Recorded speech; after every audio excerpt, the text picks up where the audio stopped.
Thank you for joining our webinar today. And today we are talking about a very special argument about the Italian cuisine. As you already know, that the True Italian Taste is a program that the Italian government used to promote the Italian cuisine worldwide. And this program is running through 40 countries around the world. And in Asia, we have 5 countries, which is Vietnam, China, Singapore, Japan, and Korea. And today, and among through the activity that we use to promote this Italian cuisine is also a series of webinars where we talking and explaining to the audience, in our case, the Vietnamese audience, about the specialty of the Italian cuisine. And the argument today is about the truffle, the Italian truffle. Vâng, xin cảm ơn các bạn đã đến với buổi hội thảo ngày hôm nay của chúng tôi.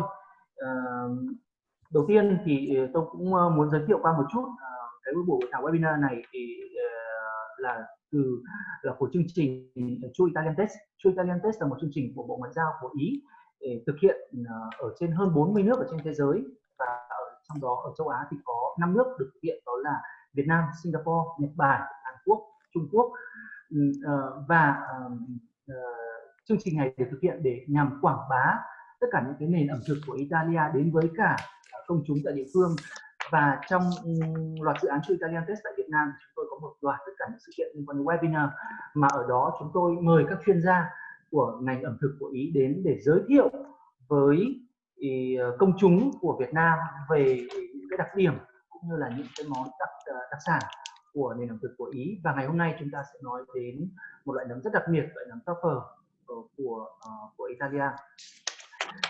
Yes, and our speaker today, we have a very special speaker, which is Miss Greta Rovini from the Selecta Tartufi. Selecta Tartufi is one of the representative of the Tuscany region, which is also very famous about the production of truffle. And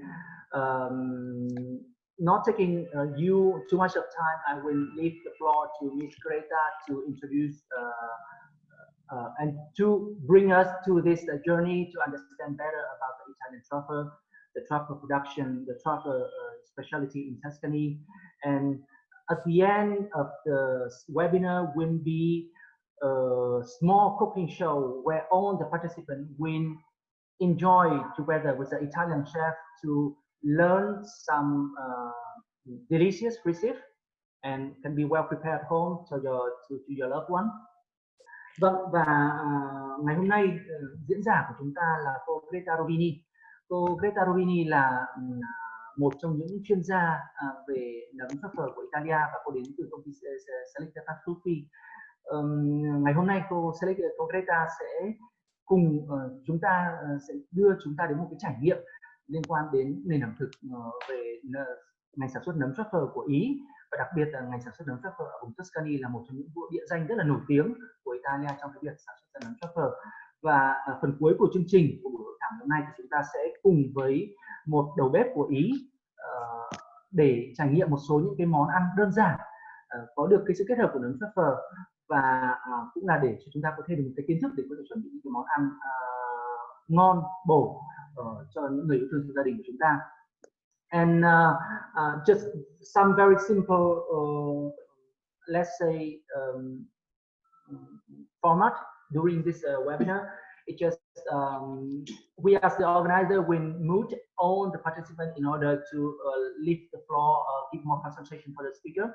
And any of you, if you wish to have some question, please click on the button, raise the hand, and we will give the floor to you. And besides this, at the end of the program, we also have the Q&A part where you can ask as many questions as you want, and Ms. Greta and us are willing to answer all your questions among our knowledge, of course. Vâng, và trong cái buổi hội thảo ngày hôm nay thì ngoài cái phần giới thiệu ra thì nếu như các anh các chị bất cứ ai trong chúng ta muốn có câu hỏi hoặc thắc mắc gì thì ở trên màn hình chúng ta sẽ có một cái nút gọi là để giơ tay để cho bên ban tổ chức có thể biết được và có thể để cho anh Wood để anh chị có thể phát biểu. Và đến phần cuối chương trình thì tất nhiên chúng ta cũng sẽ có cả cái phần hỏi đáp để tất cả chúng ta cùng có thể có tất cả những cái thắc mắc, những cái vướng mắc mà chúng ta chưa hiểu thì chúng ta có thể hỏi cho chuyên gia cũng như là ban tổ chức của chúng tôi. Vâng, và bây giờ xin mời cô Greta. Yes, Greta, right now, please, I give the floor to you. And thank you. Okay. Okay. So thank you very much, Hai, for the introduction, and also for the opportunity you are giving me and 𝘂𝘂𝘂𝘂 𝘂𝘂𝘂𝘂𝘂 to virtually meet all of you here. So first of all, hello to everyone. Nice to meet you. I'm Greta Rovini. I'm the expert manager here at 𝘂𝘂𝘂𝘂𝘂𝘂, and today I'm your expert in this particular and specific word of truffles. So I would like to share with you my screen, as we have prepared for you some slides, so you can also see some pictures, and I think it would be easier for you to understand what we are talking about. So the first question is, what is truffles? Because I think not everyone knows what is truffle. Truffle is actually a fruiting body of a particular kind of mushroom, and it is known as an 𝘼𝙗𝙤𝘪 mushrooms, which means that this particular mushroom live underground. So it can grow at a very, it can grow at few centimeters beneath the earth, or maximum, in very rare circumstances, 1 meter underground. So yes. That's why it is. Allow me to translate into Vietnamese. Sure, sure. Xin chào mọi người, tôi là Greta Rovini, chuyên gia trong lĩnh vực về nấm truffle. Thì hôm nay câu hỏi đầu tiên sẽ là về nấm truffle là gì. Thì đầu tiên, nấm truffle là loại nấm cục thuộc nhóm loại nấm nảy mầm dưới lòng đất, được phân vào dạng thân củ họ 𝘂𝘂𝘂𝘂𝘂𝘂𝘂. Loại nấm này mọc dưới mặt đất ở độ sâu tầm 1 cm, và đối với một vài trường hợp thì có thể sâu đến 1 mét. Please continue. Okay, so the particularity of this mushroom is that when they grow, they spread their spores, and by spreading the spores, they can reproduce. The way to reproduce themselves is once they get ripe, okay, the truffles produce an intense and penetrating scent, and this attracts wild animals that actually they feed on the truffles, and this can allow the truffles to spread their spores, and so they perpetuate their species. Điểm đặc biệt của loại nấm này là chúng phát triển thành thân cục, và phần thịt thì phát triển các mầm nấm để lan ra ngoài. Và một khi nấm chín thì loại nấm này tỏa ra mùi hương nồng thấm qua lớp đất để thu hút các loài động vật hoang dã đến ăn. Thì qua đó mầm được các loài động vật mang đi và phát triển sinh sản ở môi trường xung quanh. The origin of the name tartufo or truffle, it's surrounded by mysteries. Actually, linguists have debated a lot over centuries, and they first came to a conclusion that the term derives from the Latin terre tufer, which means actually that this is an excrescence of the earth. But then later we got another expression that is terra tufule tuber, which is an expression that highlights the similarity to the truffle with tuff, which is a particular type of soil, which is also present, and it's here in Tuscany. Về nguồn gốc của thuật ngữ truffle thì các nhà ngôn ngữ học vẫn luôn tranh luận về nguồn gốc của từ này trong hàng nghìn thế kỷ, và kết luận ban đầu cho rằng thì thuật ngữ xuất phát từ cụm từ Latin là terra truffle, nghĩa đen là cục u của trái đất. Nhưng gần đây thì một giả thiết thứ hai được đưa ra rằng thuật ngữ đến từ cụm terra tufule tubera, Đây là một cách diễn đạt để nhấn mạnh sự tương đồng giữa nấm truffle và tuff. Tuff là một loại đá xốp phổ biến trong đất núi lửa. It is also known that even Sumerians and Jewish consumed truffles. And the first mention of this particular, this type of mushroom, which was used in cuisine, it's in the Naturalis Historia by Pliny the Elder in the 79 AD. And it is, this historic talked about the truffles and how it were greatly appreciated by Romans, who actually discovered by the Etruscans, so the ancient Tuscany people.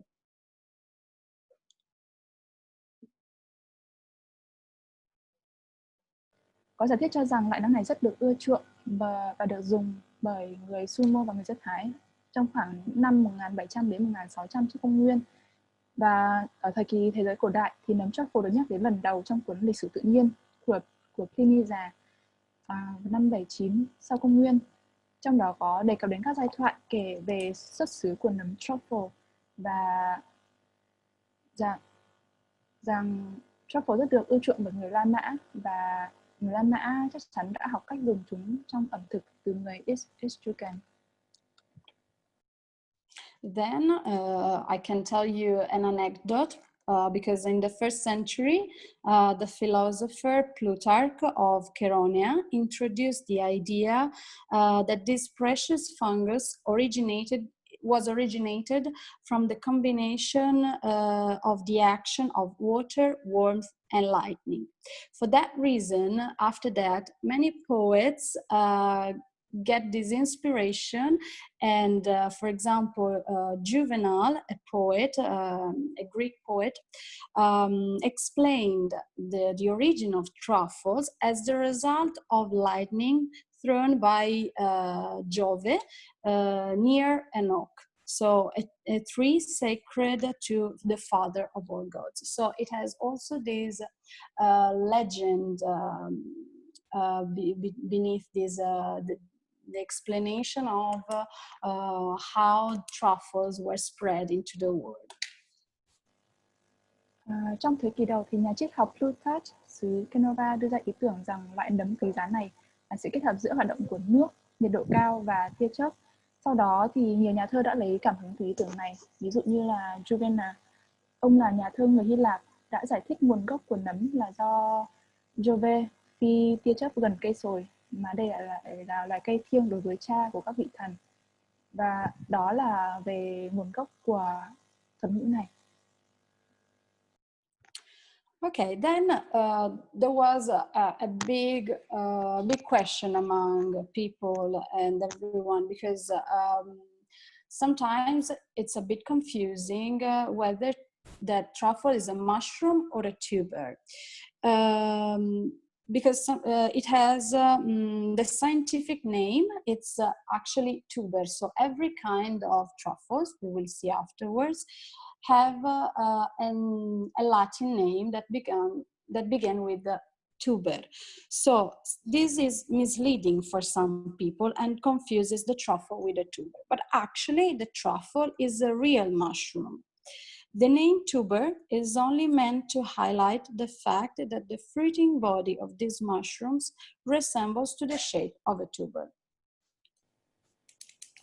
Nhiều người hay nhầm lẫn vẫn về cái phân loại nấm truffle, liệu nó là nấm hay là củ. Thì thực ra tên khoa học tuber thường gây hiểu nhầm, và do vậy một số người nhầm lẫn truffle thành củ. Tuber có gốc Latin, trong tiếng Latin vẫn là tuber, và đối với tên Latin của tất cả các loại nấm sau này mà chúng ta nhắc đến sẽ có từ tuber trong đấy. Và tuber thực chất là chỉ được dùng để nhấn mạnh đặc điểm thân mọng thịt của nấm giống hình dạng của củ. Và truffle thực sự là một loài nấm và có nhiều đặc điểm tương đồng với các loại nấm khác. So, like all mushrooms, truffles is heterotrophic, which means that it's not able to obtain the substances necessary for its survival through chlorophyll synthesis because it grows underneath the earth, so it does not have access to the sunlight. To compensate, the truffles create a symbiotic relationship with the plant, normally, and it grows in close contact with its roots, where it can absorb all its nutrients it needs. And this relationship is called mycorrhiza, and it both benefits the mushroom and the plant. So it's not actually a proper parasite of the plant. Okay.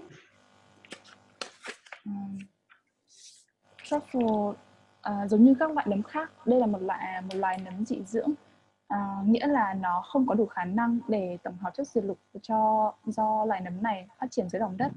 Do vậy, nấm truffle phát triển mối quan hệ cộng sinh với các loài cây khác thông qua việc là nó bám vào gốc rễ của cây và hút chất dinh dưỡng từ cây. Mối quan hệ này được gọi là nấm rễ cộng sinh.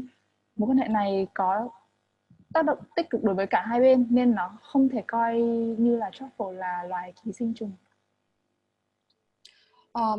The plants most common to grow,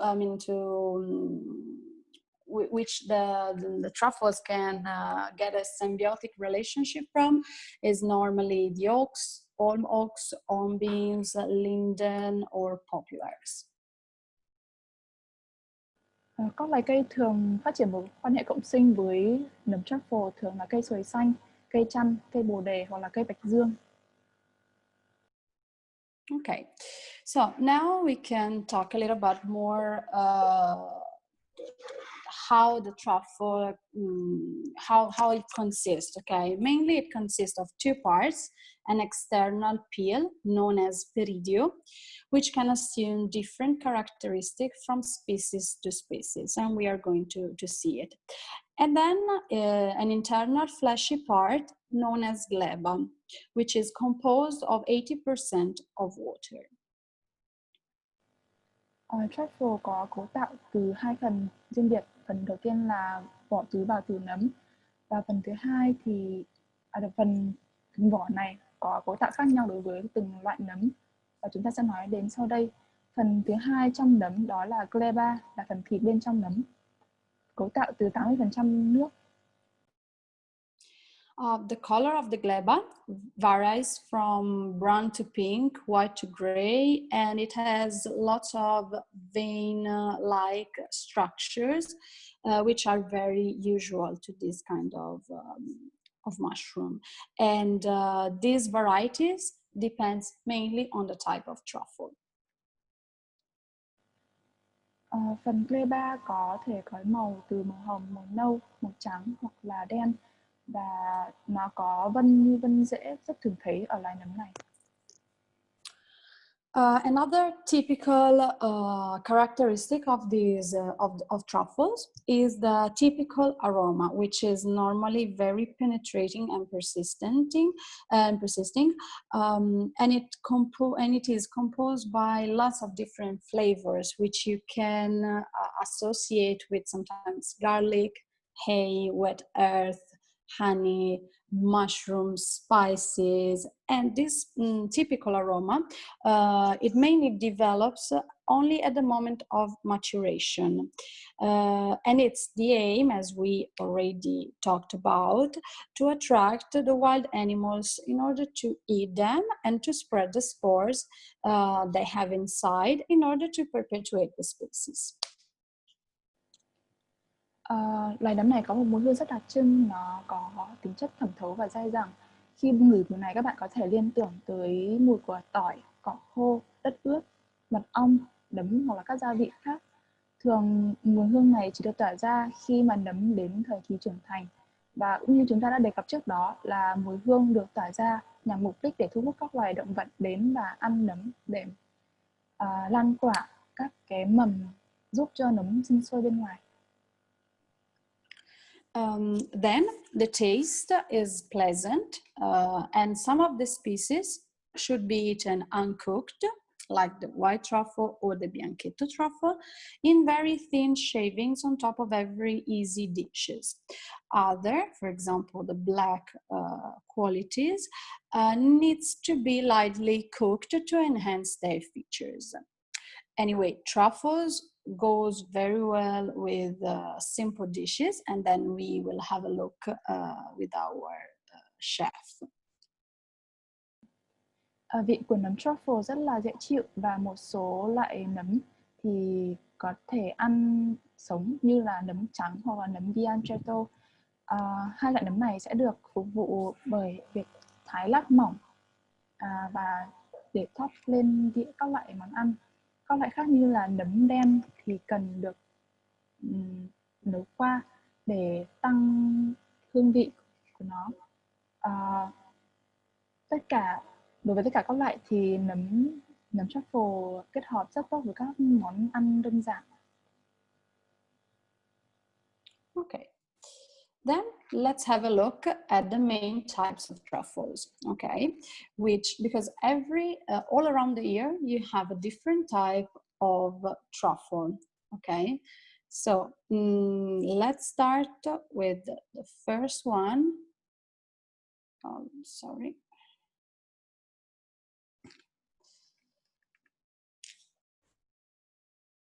Okay, the first one is the tuber magnatum pico, which is the refined white truffle, which is the most valuable, the most precious one, the most rare also. Tiếp theo chúng ta sẽ nói đến các loại nấm truffle. Thì bình thường trong một năm thì có nhiều vụ mùa khác nhau, và các loại nấm khác nhau thì sẽ chín và có vụ thu hoạch khác nhau ở thời điểm khác nhau. Loại đầu tiên chúng ta sẽ nói đến là nấm truffle trắng, có tên Latin là tuber magnatum pico. Đây là loại nấm tinh khiết nhất cũng như có giá trị cao nhất vì chúng có rất là hiếm tìm. The second one, it's the tuber melanosporum 𝘂𝘐, the black refined truffle. This is also a very refined truffle, but it's black. So it has, as you can see, a very different color also in the pulp, so in the gleba, and outside. Loại nấm tiếp theo chúng ta nói đến là nấm truffle đen tinh khiết, tên tiếng Latin là tuber melanosporum 𝘂𝘐. Đây cũng là một loại rất tinh khiết, như các bạn có thể thấy nó giống như nấm truffle trắng như ta vừa nói vừa rồi, nhưng mà ở đây thì nấm này có màu đen và ở bên ngoài thì có cả đen lẫn trắng. The third one is the 𝘂𝘶𝘃𝑗, which is another type of white truffle, but it is called bianchetto or spring truffle. This is similar to the white truffle as in shape, in color, but it has a totally different aroma and taste. Loại thứ ba là nấm 𝘂𝘶𝘃𝑗. Loại này khá là giống với nấm truffle trắng. Nó giống về hình dáng cũng như là màu sắc, tuy nhiên nó sẽ hơi khác một chút về hương vị. The last one is the tuber estivum 𝘂𝘐, so the summer truffle, which actually it grows during summertime, and it is also called scorzone, which means thick peel because it has a thick peel. Loại nấm cuối cùng chúng ta nói đến thì thường mọc vào mùa hè, và nó được đề cập với cái tên là thick peel tại vì nó có nhìn giống như bộ râu dày. So each types of truffles have a different organoleptic properties, so different color, different aroma, different peel, and they have their own harvesting site, area, and period of the year.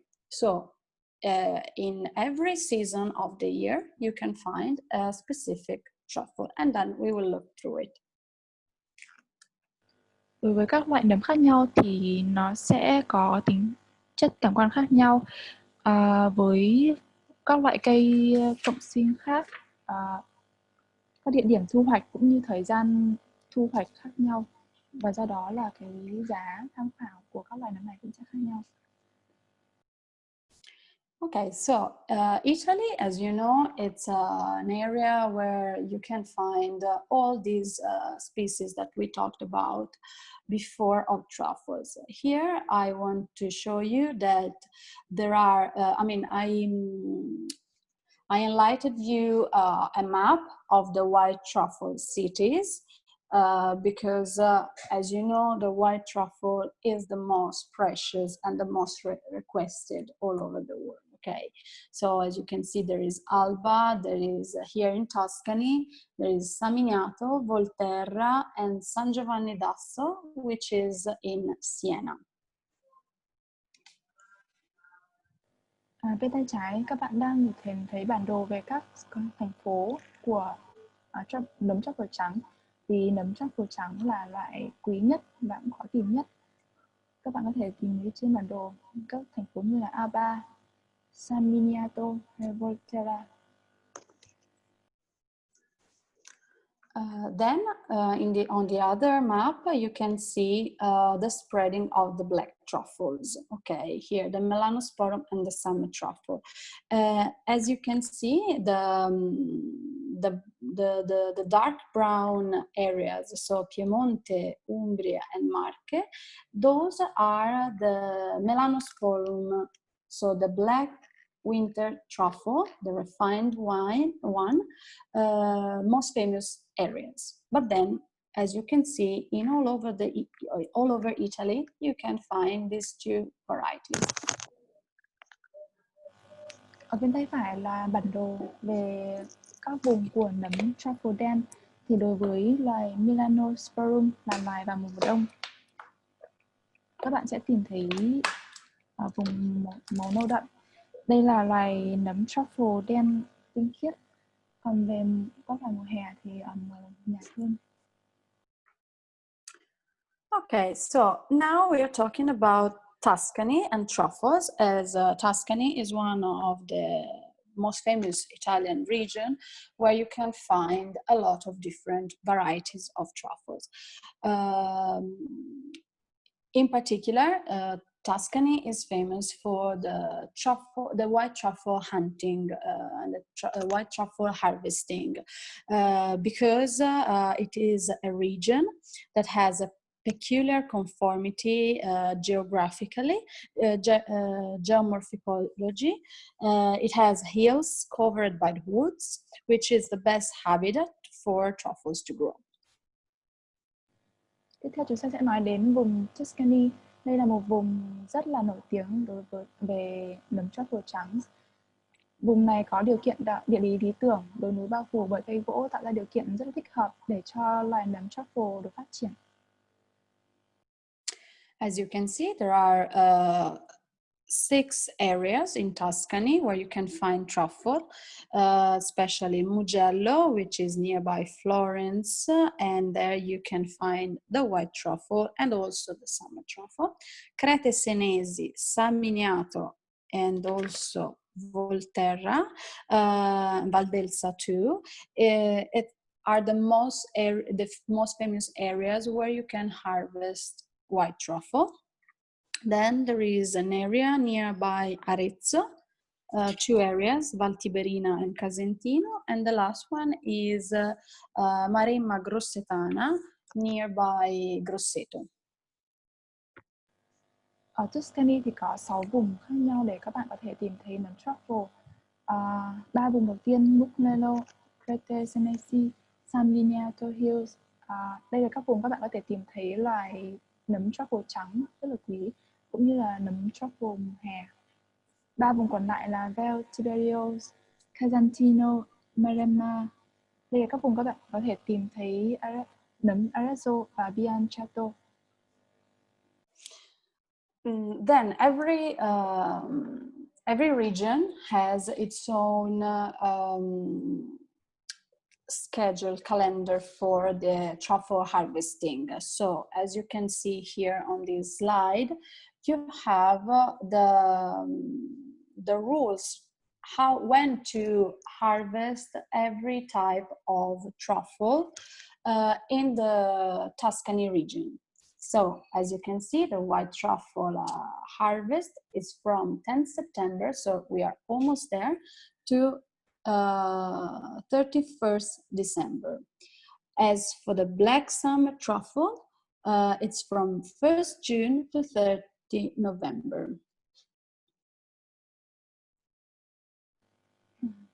Về các mùa thu hoạch của nấm truffle thì trong năm chúng ta sẽ có các vụ mùa khác nhau, và các vùng họ cũng sẽ có quy định về thời gian thu hoạch này. Vụ mùa đầu tiên về nấm truffle trắng là từ mùng 10 tháng 9 đến 31 tháng 12, có nghĩa là thời gian sắp tới này đây. Về nấm truffle đen hè thì vụ mùa sẽ là từ mùng 1 tháng 6 đến 30 tháng 11. Okay, so as I told you, we in Tuscany, we are famous mostly for the harvest of white truffle. So as I told you, this is the most famous and refined wine, and it has a very round shape. The more round the shape it is, the more valuable the truffle it is. And also the size of this truffle can vary from few grams to more than a kilo sometimes. The external part is ochre or light yellow, and the internal pulp has a lot of white, pink, brown veins. The aroma of this truffle is very intense and very pleasant, but also penetrating. You can find it at the end of summer and during autumn. Về loại nấm đầu tiên là nấm truffle trắng. Vùng Tuscany như đã nói là rất nổi tiếng về loại nấm trắng. Cục nấm tinh khiết nhất và cũng có giá nhất thì thường có hình dạng tròn. Nấm càng tròn thì giá càng cao, và kích cỡ của nấm có thể dao động từ một vài gram đến hơn kg.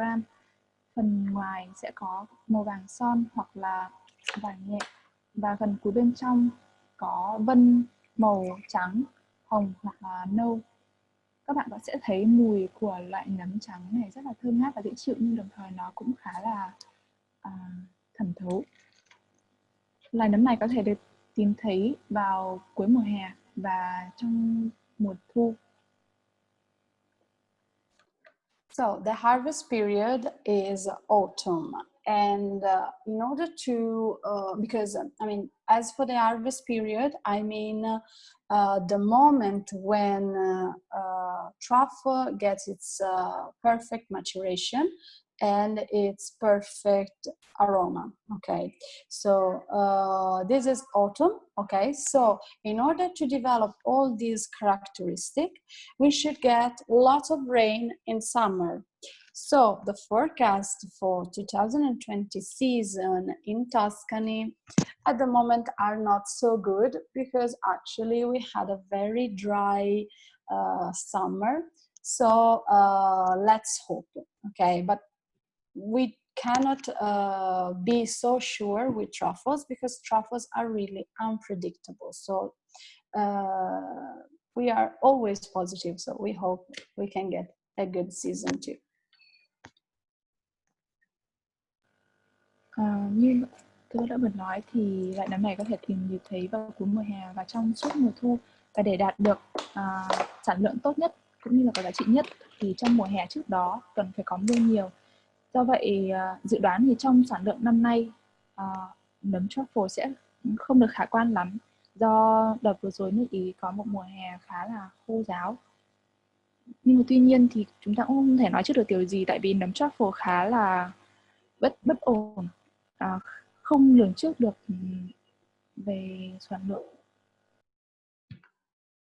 Okay, another type is the winter black truffle, the 𝘂𝘍𝘍𝘠𝘍𝑚, which can be harvested in from November 15th to March 15th. So it's a winter truffle.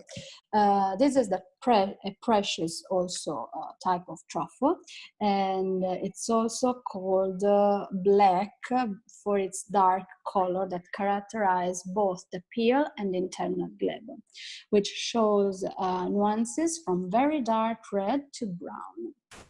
It has a roundish appearance, very compact, and it can reach a considerable size.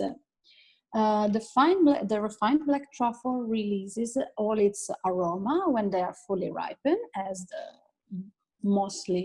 the other truffles, and the internal glebe has a very compact white streaks, very narrow and lively.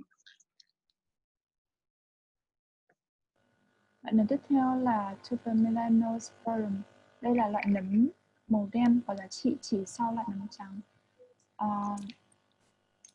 Loại nấm này có vỏ bào tử nhăn nheo, có màu đen, màu cùi nâu thâm hoặc là đen và có các vân trắng mỏng rất là đặc trưng. Nó có bề ngoài hình tròn đẹp và chỉ có mùi hương, cũng giống như các loại nấm khác là chỉ có mùi hương khi mà nấm chín hẳn. Loại nấm này thì được tìm thấy vào mùa đông. So as the harvest period is in winter, we should get a lot of rain in autumn. So unfortunately, we are not able at the moment to get the forecast for the 2020 season. We have to hope that we will get a lot of rain during autumn. Để sản lượng loài nấm này đạt được sản lượng cao thì vào mùa thu cần có lượng mưa nhiều. Do vậy thì hiện tại chúng ta vẫn chưa thể dự đoán được sản lượng của năm nay, và chỉ có thể mong là trong thời gian tới này thì mùa Ý sẽ có nhận được lượng mưa nhiều. Finally, the summer truffle, the 𝘂𝘍𝑚𝑒𝑙 𝘂𝑚, which can be harvested in Tuscany from the 1st of June till the 30th of November. It is the most widespread in Europe, and the external side is wrinkled with very small pyramidal protuberances. That's why we call it scorzone, which means thick peel. Okay, the smell of this truffle is very similar to mushrooms, and sometimes it's not so persistent as the other, compared to the other two. Loại nấm thứ ba là loại nấm 𝘂𝘍𝑚𝑒𝑙. Đây là loại nấm mùa hè có màu đen. Đây là loại được lan truyền nhiều nhất, được sinh sản nhiều nhất ở châu Âu. Phần bên ngoài nhăn nheo với hình dạng chóp, màu nâu đen hoặc là đen ở phần trung tâm khi mà nấm hoàn toàn chín. Cùi có màu vàng, hạt dẻ có các đường vân sáng hơn. Mùi thì các bạn có thể thấy là nó khá tương đồng với các loại nấm khác, và bạn có thể tìm thấy loại nấm này vào mùa hè. As you can spot from the name, it grows in summertime. Okay, it gets its high maturation point during summer. So we have to get a lot of rain in spring and then a sunny summer. So 2020 season in Tuscany was really good because actually we had a lot of rain during springtime and a very sunny summer. Như cái tên nấm bạn có thể thấy là nấm này có thể được thu hoạch vào mùa hè, và do vậy thì nó cần có lượng mưa nhiều vào mùa xuân, và mùa hè thì phải nắng to.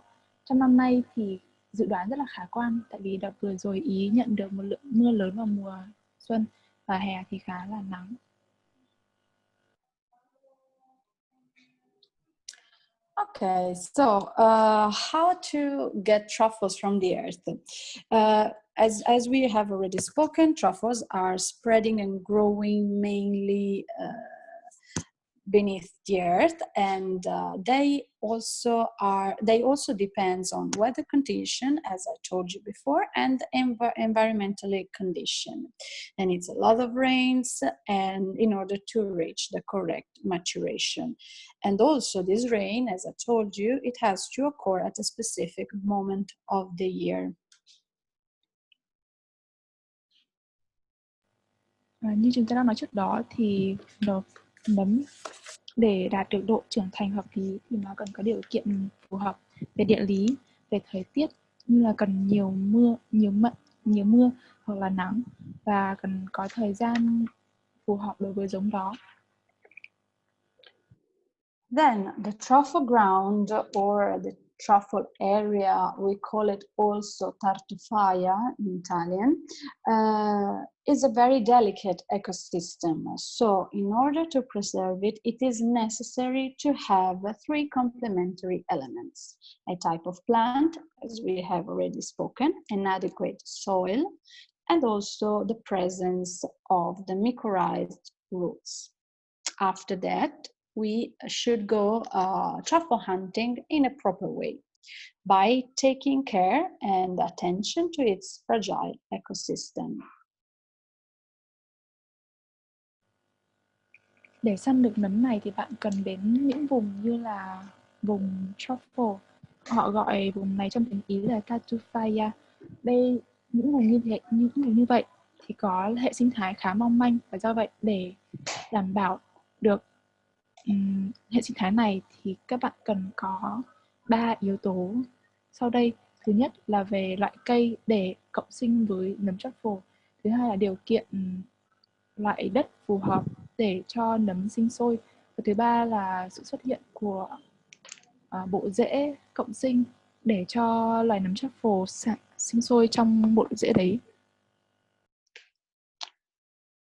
Truffle hunters, so the person who goes truffle hunting needs two specific tools: a good trained dog and a truffle spade. The dog should be trained not only in finding the truffle underneath the earth, but it also should be trained not to ruin the product with its teeth, nails, because when it starts digging, it's unpredictable. So you have to get a very good and trained dog. You can train it yourself, or you can buy an already trained dog, which sometimes it's very, very expensive. Để đi săn thì bạn có thể trở thành người săn truffle khi bạn có một chú chó đã qua đào tạo nghiệp vụ và có dụng cụ là xuồng đào nấm. Để đào tạo chú chó thì bạn cần phải đào tạo cho khứu giác của chú chó được làm quen với mùi để chúng phát giác được nấm truffle khi đến địa điểm đó. Và những chú chó này cũng cần được đào tạo cẩn thận, vì tình trạng của nấm khi mà được phát hiện cũng không chắc chắn liệu nó đã chín hẳn hay chưa, nên việc phát hiện và đào bới lên chú nấm là rất cẩn thận. Bạn cũng có thể thuê người đào tạo chú chó, hoặc là bạn tự đào tạo chú chó. Then the truffle spade is a small hoe, as you can see in the image below the truffle hunters and the dog, at the end of a wooden stick. It's the ideal tool that helps the truffle hunter to remove the tuber from the earth without damaging the soil, and to cover the hole, because the most important thing when you are going truffle hunting, it's to cover all your holes, because in this way the truffle can perpetuate its species, because there can be some spores there remaining on the earth, so you cover it and it can grow again. There are different types of spades depending on the type of truffles. Bên cạnh chú chó thì bạn cũng cần một cái cuốc để đào nấm truffle lên. Chữ cuốc là ở cuối đầu tay cầm bằng gỗ, và đây là một dụng cụ lý tưởng để bạn có thể tìm truffle, cũng như là lý tưởng để lấp hố khi mà bạn đào xong.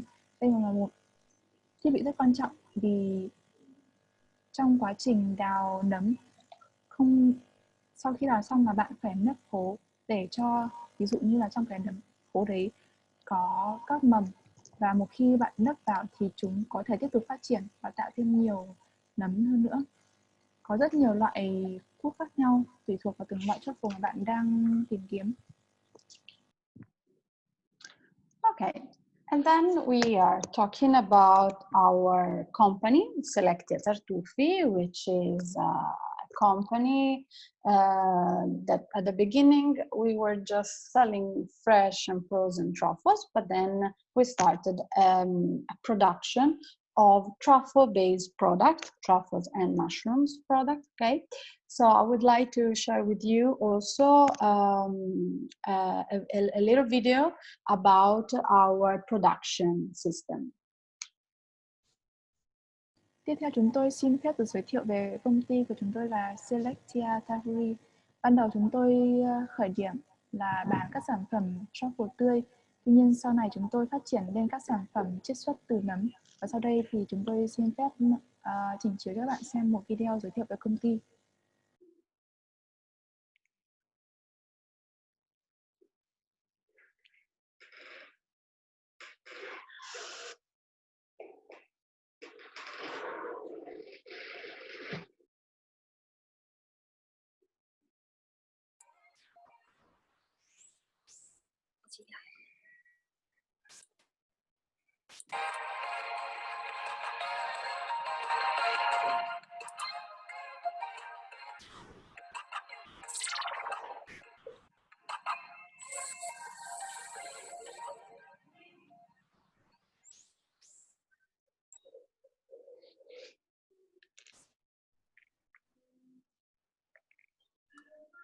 Okay,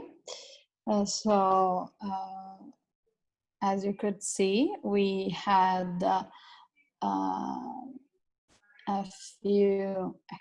Okay, so as you can see, we have a very rigorous sanitary regulation, including now IFS BRC certification, gluten-free products, and organic and kosher version of our of some products line. Then our vision is to perpetuate the Tuscan gastronomic tradition through our recipes. We want to promote a made in Italy product, and our main prerogative is to have high quality products.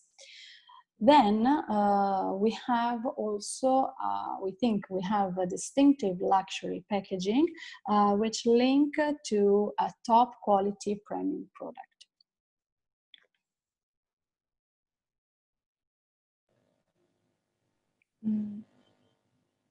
Chúng tôi kinh doanh các sản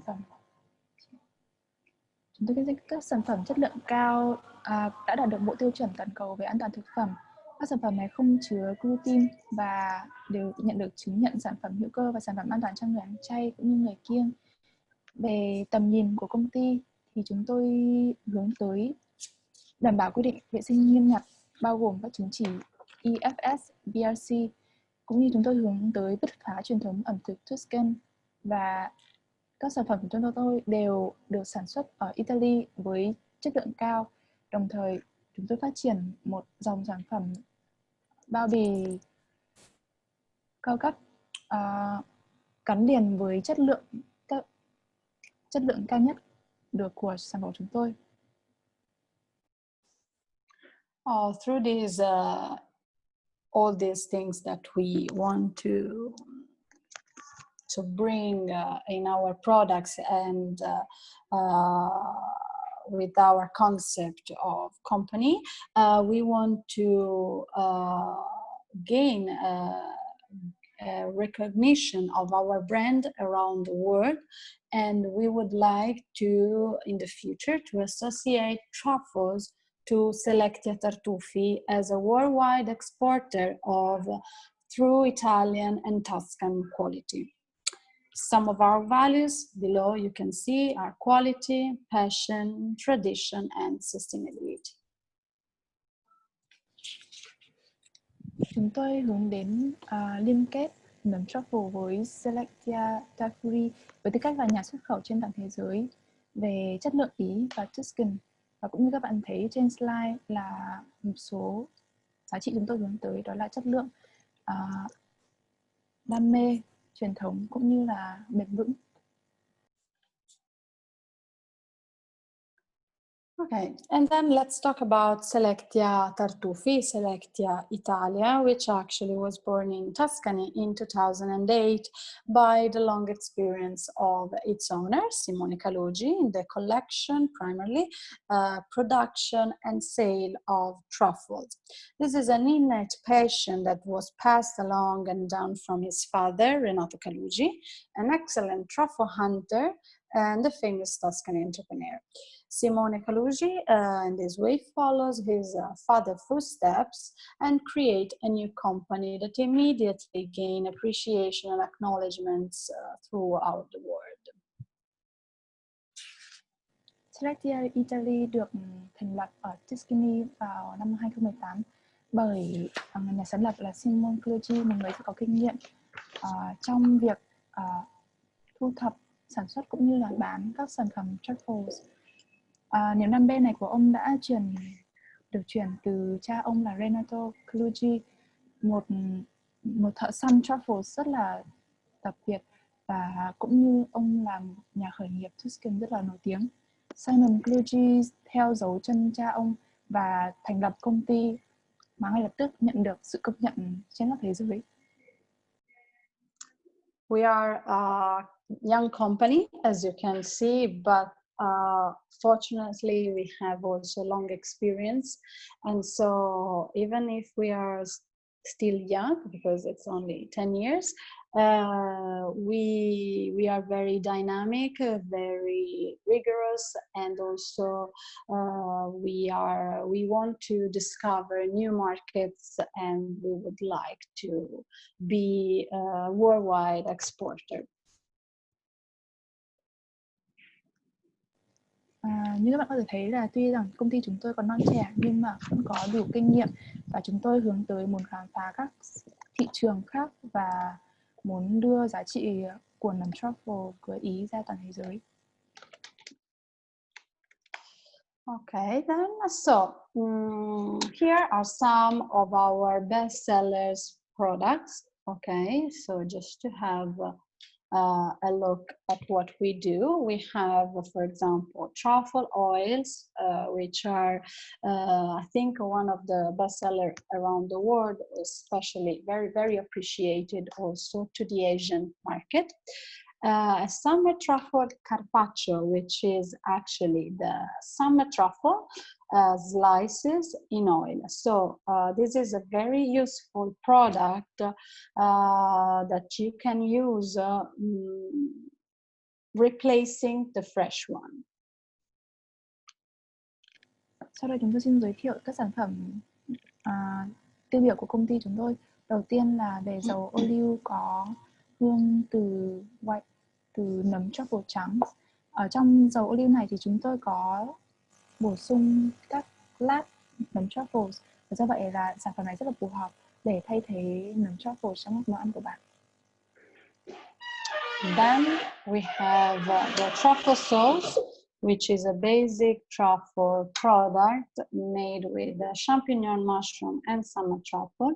And this is a basic truffle sauce, as you can use it mostly in every dish.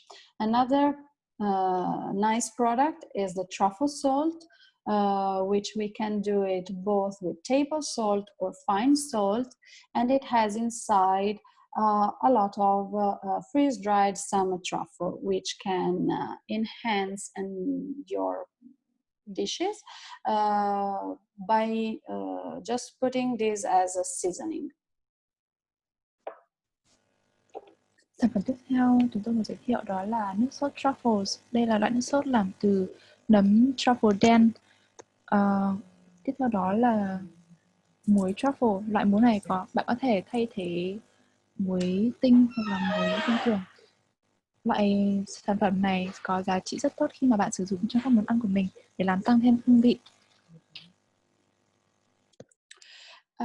Then we have a truffle paste, which is actually one of our innovative product of this year, because we wanted to mix two famous region, Liguria and Truffle, and by combining the best product of these two lands, we created this wonderful truffle paste that you can use for your pasta, for example.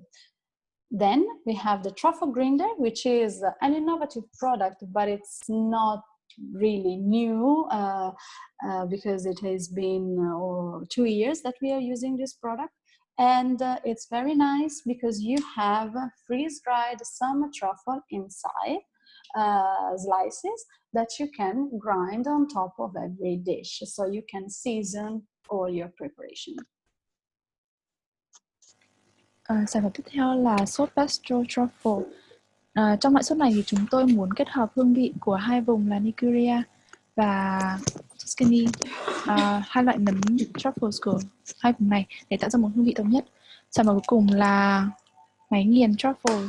Khi mà các bạn dùng sản phẩm này thì các bạn sẽ có được một lượng nấm truffle trắng hè miễn phí, và khi cần dùng các bạn chỉ cần nghiền nó ra để cho vào các món ăn và hương vị sẽ rất là tốt. Okay, and here we are talking about some recipes that afterwards I will show you with our chef here. So this is the list of what we are preparing today. So we are doing a truffle crostino, and we are using a truffle sauce, a truffle risotto with truffle sauce again. Then we have a meat tartare with truffle, and we want to show you how to use our truffle salt. Carpaccio with truffle, or we can call it carpaccio 2.0, because actually it's a meat carpaccio and our salmon truffle carpaccio. Linguine with basil and truffle pesto. Eggs with truffle. Here we are using fresh truffle, and truffle tagliolini, which, I mean, these two at the ends, eggs and tagliolini, are the very most popular way to cook, to have a truffle dish. Sau đây thì tôi xin giới thiệu một vài công thức món ăn mà các bạn có thể sẽ được trình bày bởi bác đầu bếp sau này. Món đầu tiên sẽ là món truffle crostino cùng với sốt nấm. Tiếp theo là món cơm Ý truffle risotto cùng sốt nấm. Thứ ba là thịt bò tái cùng sốt cùng với muối truffle. Thứ tư carpaccio cùng truffle.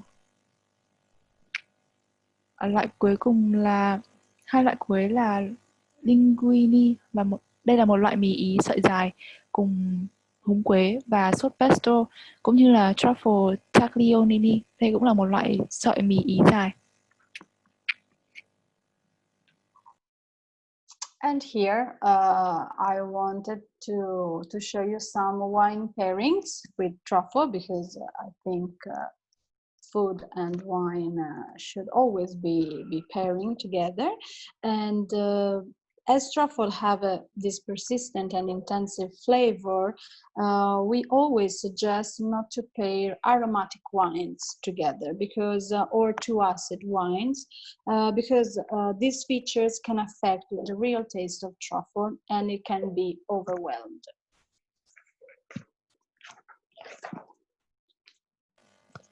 Tiếp theo thì tất nhiên là nấm truffle cũng nên được cặp với rượu vang. Vì đã là đồ ăn thì tất nhiên chúng ta phải cặp với rượu vang. Vì nấm cục có vị đậm và nồng, cho nên chúng tôi khuyên bạn không nên kết hợp với các loại rượu có mùi thơm hoặc độ axit cao, vì chúng có thể ảnh hưởng tới hương vị thực tế của nấm, và hương vị đó sẽ bị rượu lấn át mất. So if we want to name some wines, if we want to remain in Tuscany, you can pair it with the Chianti DOC or DOCG, especially with the black truffles, or the Bolgheri DOC, so a red Super Tuscan blends can go very well, or a Tuscan IGT, like pure Sangiovese, or blended with other regional varieties. So these can be very well with a black winter truffle or a black summer truffle.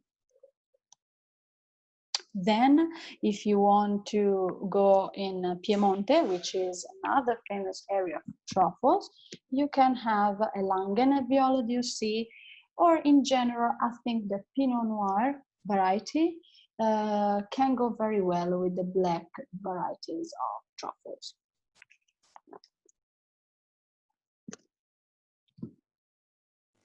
Đối với rượu vang đỏ thì các bạn có thể dùng Chianti DOC hoặc là Chianti DOCG.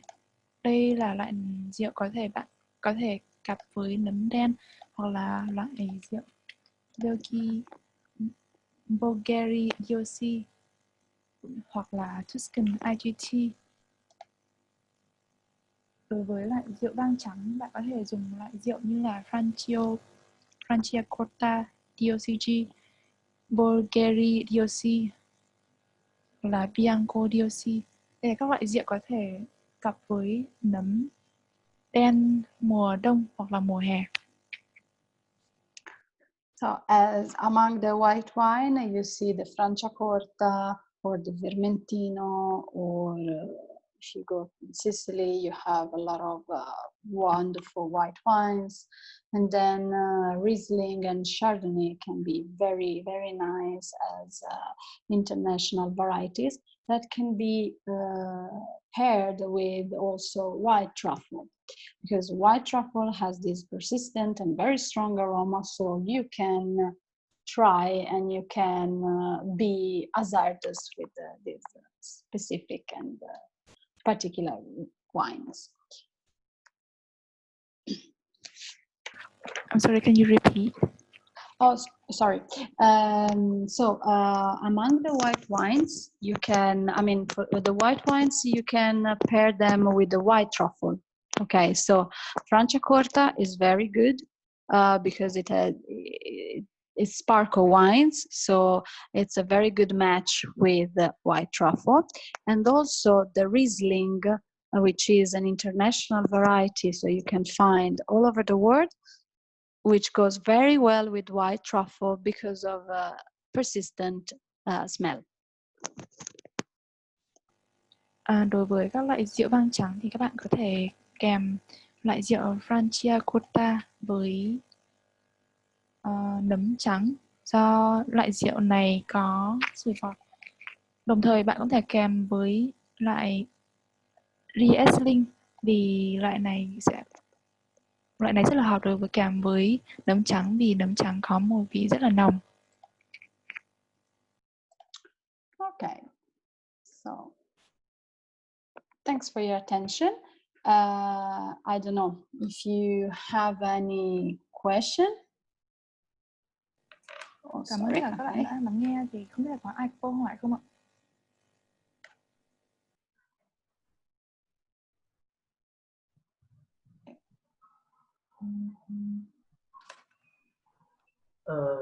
Yes, it's a very interesting and also very insightful presentation of great data for Italian truffle, especially for the Tuscan truffle. I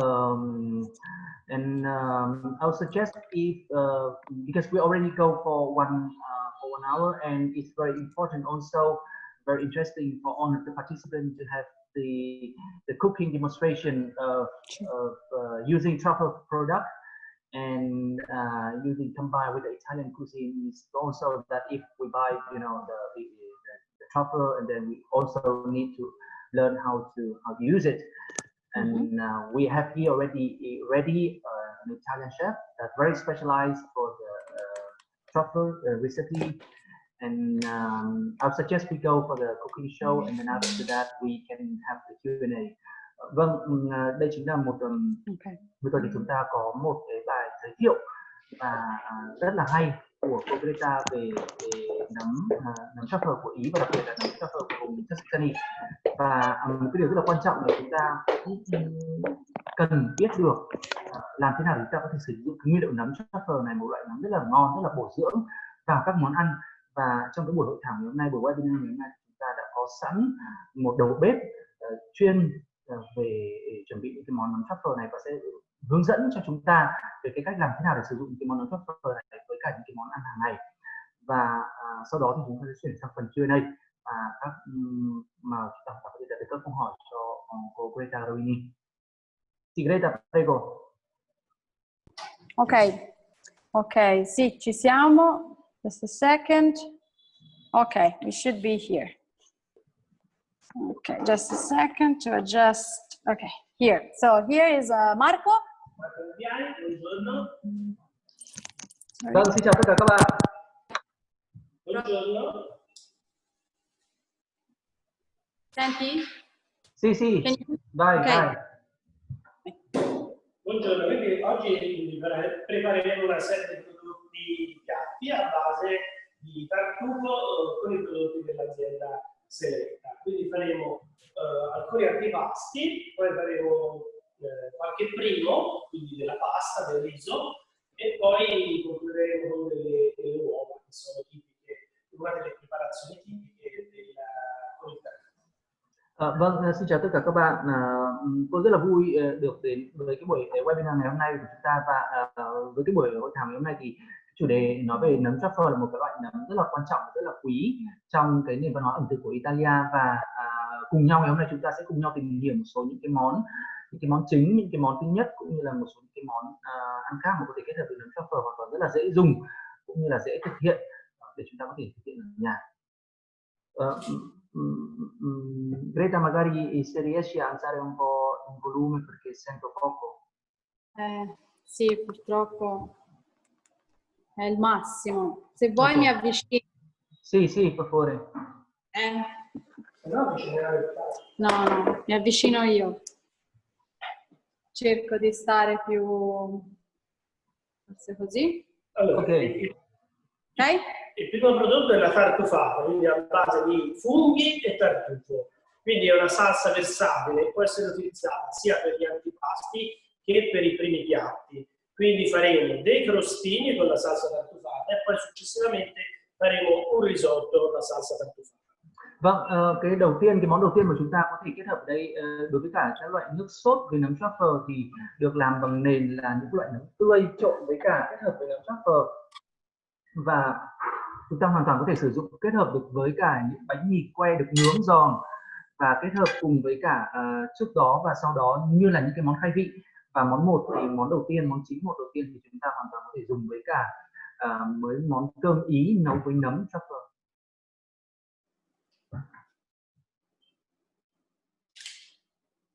Tradotto? E quindi possiamo usare diversi tipi di pane a seconda di quello che avete a disposizione. Per esempio qui noi abbiamo delle baguette oppure anche semplicemente dei crackers che possono essere utilizzati appunto con la salsa e vengono serviti come antipasti, come appetizer durante un aperitivo, un cocktail e in altre occasioni. Vâng, như quý vị cũng đã thấy ở trên màn hình thì thật ra với cả cái món sốt nấm truffle này thì thật sự là một trong những cái nguyên liệu rất là dễ sử dụng và cũng rất là đa dạng.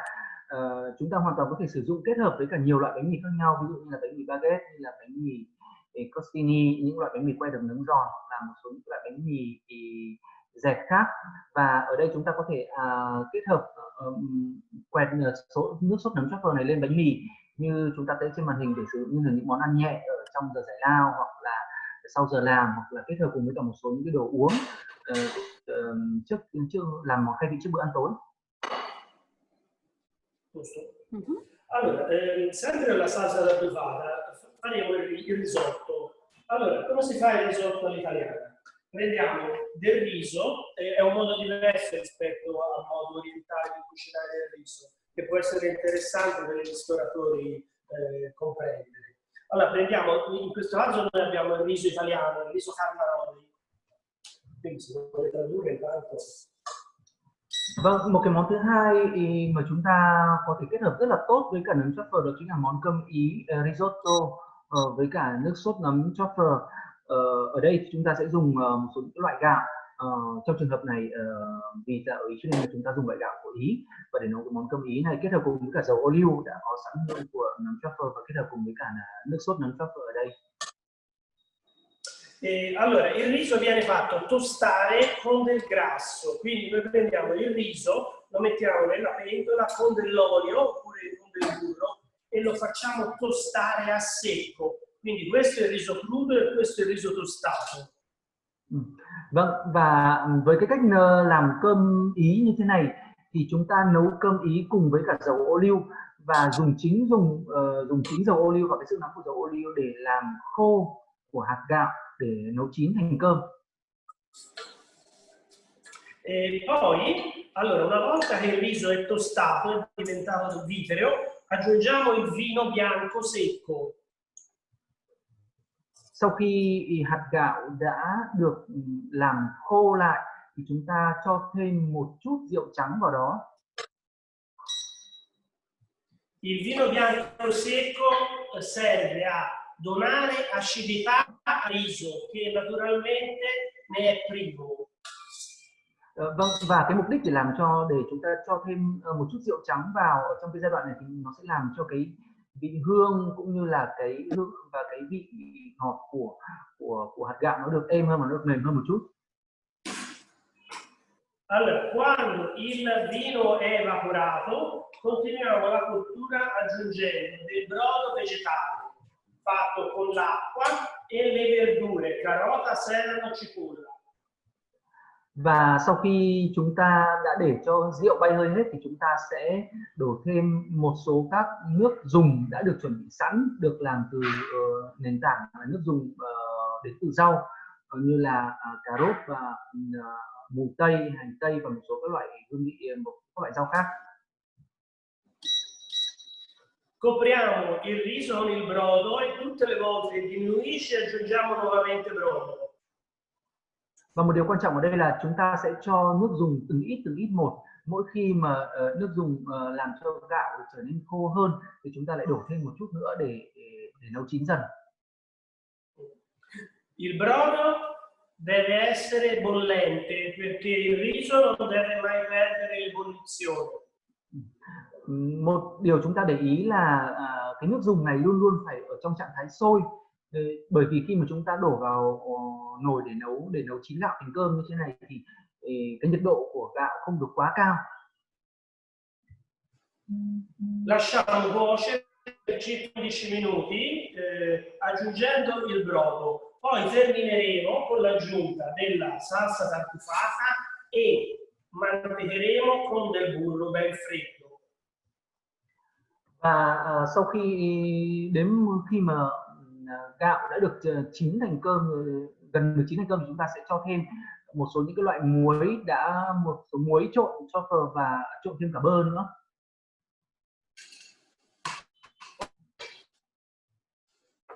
Nel frattempo che il riso cuoce vi spiego come si possono utilizzare i tartufi. Allora, i tartufi vengono di solito utilizzati con questa taglierina particolare che può essere regolata di spessore, ok?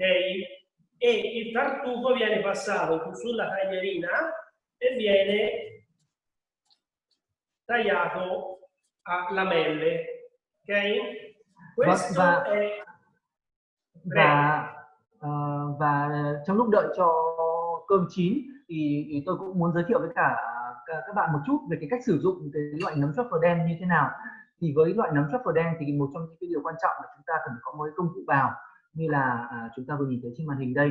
Và cái công cụ bào này thì chúng ta hoàn toàn có thể điều chỉnh được cái độ dày mỏng của từng cái lớp bào một để khi chúng ta nấu thì chúng ta bào nấm trực tiếp vào cơm hay vào mì hay vào một số bất cứ nguyên liệu gì thì chúng ta sẽ có được cái sự kết hợp hòa quyện hương vị tốt hơn. Questo hai è il tartufo estivo. Đây là loại nấm truffle đen mùa hè. oltre a questo sistema che taglia il tartufo a fette, si può usare anche la grattugia, ok? Quindi si può anche grattugiare per tagliare in minute particelle il tartufo, ok? Vâng, và chúng ta cũng có thêm một cái dụng cụ bào nhỏ nữa. Cái dụng cụ bào nhỏ màu trắng mà tôi đang cầm ở trên tay đây là thường chủ yếu là được dùng để bào format, và chúng ta cũng hoàn toàn có thể dùng nó để bào ra những cái hạt nấm nhỏ li ti được. Allora, questo è il tartufo in scaglie e questo è il tartufo a fette. Vâng, ở trên thớt chúng ta sẽ nhìn thấy hai kiểu dạng nấm truffle được bào, một loại là được bào mỏng theo lớp và một loại là được bào nhỏ thành hạt. Vedete questo con questo e questo con la grattugia. Vâng. Okay? Đấy là công dụng của hai cái loại bào khác nhau.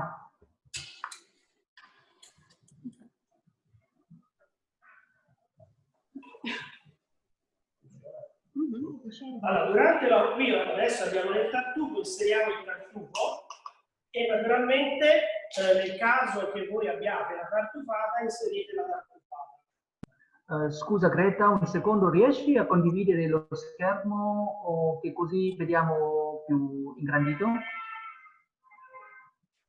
Provo,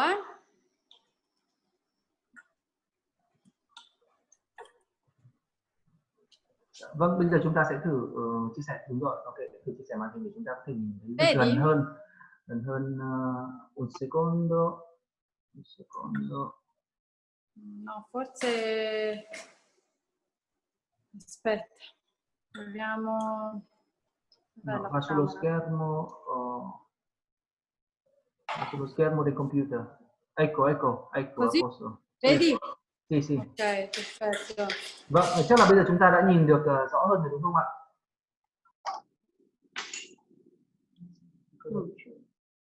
Ok. Il tartufo nero è un tartufo che, come ho già detto, si può cucinare. Ok, quindi qui lo mettiamo appunto dentro al riso, va benissimo. Il tartufo bianco invece è meglio metterlo a fine cottura. Vâng, có một cái điều quan dalla cottura. Có một cái điều quan trọng trong cái việc sử dụng nấm truffle trắng và nấm truffle đen, đó chính là với nấm truffle màu đen thì chúng ta hoàn toàn là một loại nấm chịu được nhiệt, cho nên chúng ta hoàn toàn có thể sử dụng để như là một thành phần của món ăn trong quá trình nấu.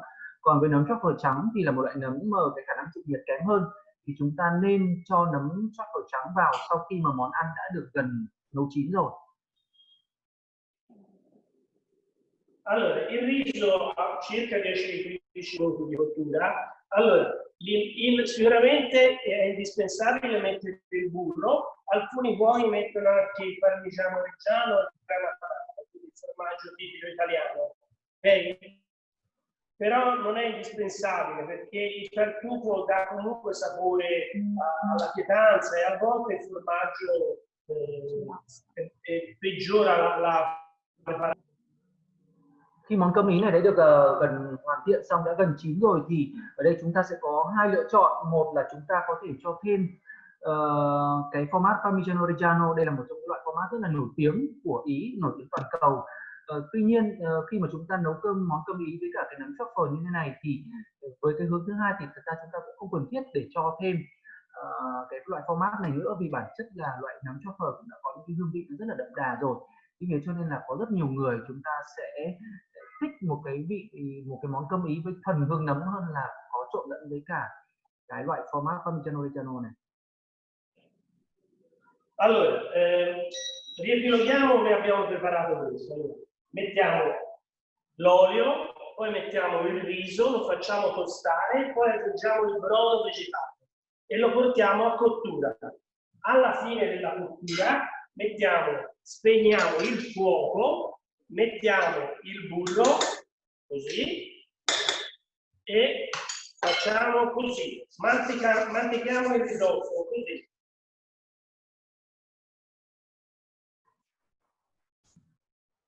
Questo è risotto all'italiana al tartufo. Vâng, bây giờ chúng tôi xin được nói ngắn gọn lại quy trình nấu món cơm Ý với nấm truffle một lần nữa. Đầu tiên chúng ta sẽ nấu chín hạt gạo bằng dầu ô liu với hương nấm. Và sau đó thì chúng ta sẽ đổ, sau khi đã sau khoảng 5 phút đầu tiên xong thì chúng ta sẽ cho thêm rượu vang trắng vào để làm mềm thêm hạt gạo. Sau khi rượu vang trắng đã được bay hơi xong, đã được bay hơi hết đi, thì chúng ta sẽ bổ sung, đổ dần dần từng đợt với cả những cái nước dùng được làm từ rau củ quả ở đây, đến khi nào mà hạt gạo được chín thành cơm. Và sau đó thì chúng ta sẽ trộn thêm với cả nấm truffle vào. Khi mà cơm đã được chín rồi thì chúng ta sẽ tắt bếp đi và chúng ta trộn với cả bơ như là chúng ta đã nhìn thấy trên màn hình đây. Và sau đó thì chúng ta đĩa. Poi, allora, sistemiamo il riso sul piatto,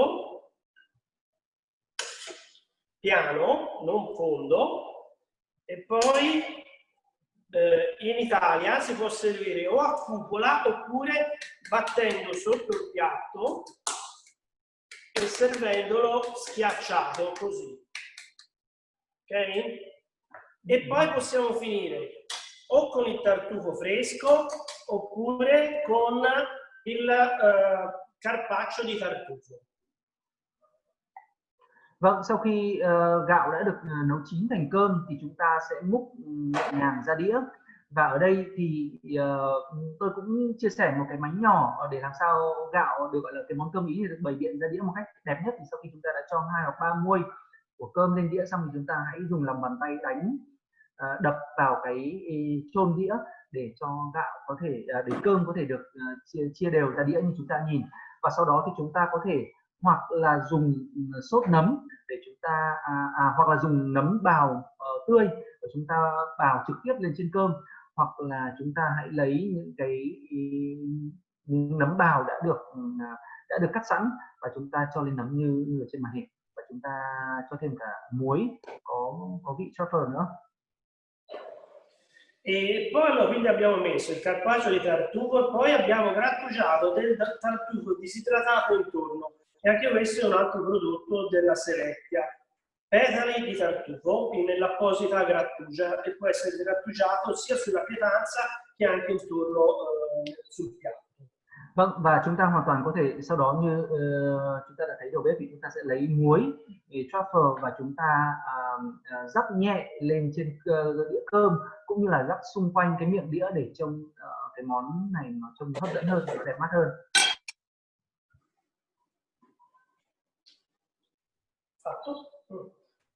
Greta, riporti lo schermo un attimo su 3 piatti, per favore. Certo. Poi se hanno da fare delle domande, se avete da fare delle domande, chiedi un po'. Ok. Magari li metti 3 piatti insieme. Sì? Ma vogliamo mettere Aspetta, si mettono... No, sì. lo metti giù come prima, lo metti giù come prima, va bene. Ah, come prima, aspetta. Ok. Così? Sì. Ecco, così. Perfetto. Se vogliono fare una foto, c'era anche la salsa saltupata. Yes. Bellissimo. Well, it seems very delicious. Vâng, những cái món ăn này trông rất là ngon miệng đúng không ạ? Ok, perfetto. Không biết là từ phía khán giả của chúng ta có câu hỏi nào dành cho đầu bếp không ạ? I don't know if from the audience, do we have any questions to our chef? Yes. Or this recipe or to this preparation of these dishes?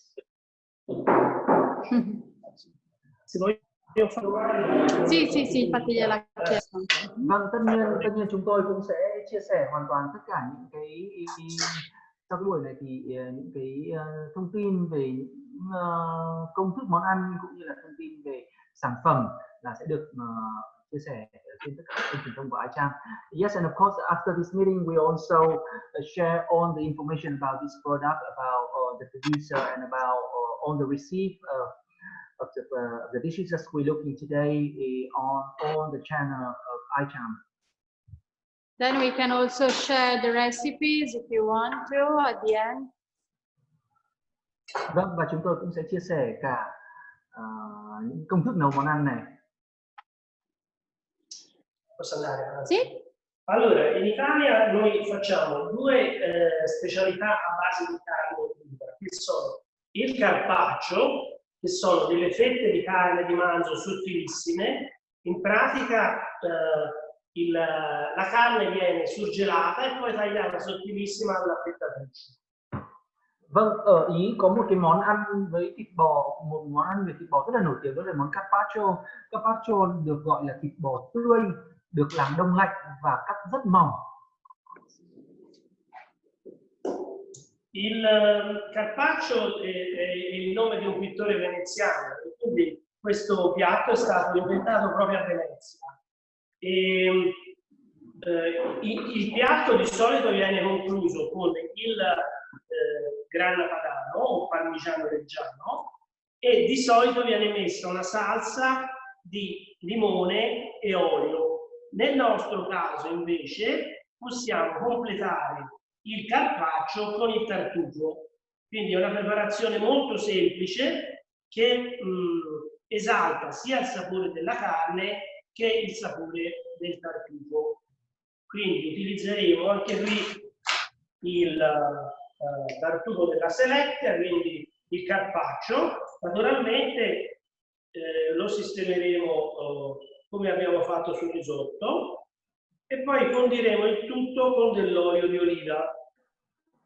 Món carpaccio này là một cái món thịt bò carpaccio này, một cái món thịt bò được lấy từ tên của một danh họa đến từ vùng Venezia, và chính vì thế cho nên đây là một cái món ăn gốc của vùng Veneto. Với cả cái cách làm món carpaccio này thì nó cũng khá là đơn giản, rất là ngon, rất là đơn giản và cũng dễ chuẩn bị. Như chúng ta cũng thấy ở đây là thịt bò chúng ta được làm đông lạnh, và thịt bò tươi được làm đông lạnh, chúng ta thái cực mỏng ra, và sau đó chúng ta sẽ ở Ý thường người ta sẽ dùng ăn kết hợp với cả format của vùng Padano. Đây là một cái loại format rất là nổi tiếng ở vùng miền Đông Bắc của nước Ý, cũng được thái mỏng ra và được dưới dầu ô liu tươi lên. Ở trong trường hợp này của chúng ta thì chúng ta sẽ kết hợp món carpaccio, thịt bò carpaccio này kết hợp cùng với cả format của vùng Padano và những cái loại nấm truffle tươi đã được thái sẵn của 𝘃𝑗𝑠 tartufi. Oppure ci si può mettere anche l'olio. Sì, anche l'olio. Allora, si può anche in alternativa all'olio extravergine, possiamo mettere anche l'olio al tartufo. Okay? O il sale al tartufo. O il sale, oppure anche una grattugiata di tartufo.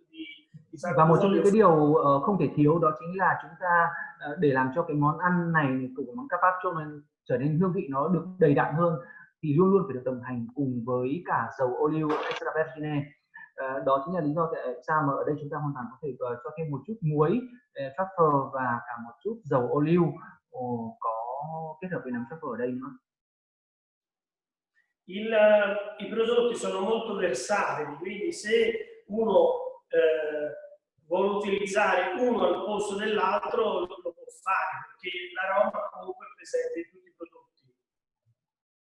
Và cái việc lựa chọn hương liệu này thì nó cũng nguyên liệu này thì nó cũng sẽ tùy vào từng gu và từng sự lựa chọn của chúng ta. Nếu như chúng ta hoàn toàn có thể ăn món carpaccio với cả nấm không hoặc với dầu ô liu kết hợp với nấm hoặc là có cả muối thì đây sẽ là cái món thật ra là chúng ta hoàn toàn có thể tự chọn để cho phù hợp với cả cái hương vị của mình, và tôi khuyên các bạn nên hãy thử tất cả những sự kết hợp này để chúng ta sẽ có nhiều cái hương vị nhất. Il condimento viene finito con un po' di pepe nero, e il sale comune oppure il sale al tartufo. Và để hoàn thiện được cái quá trình chuẩn bị của cái món carpaccio này thì không thể thiếu được tiêu đen và một chút muối trắng.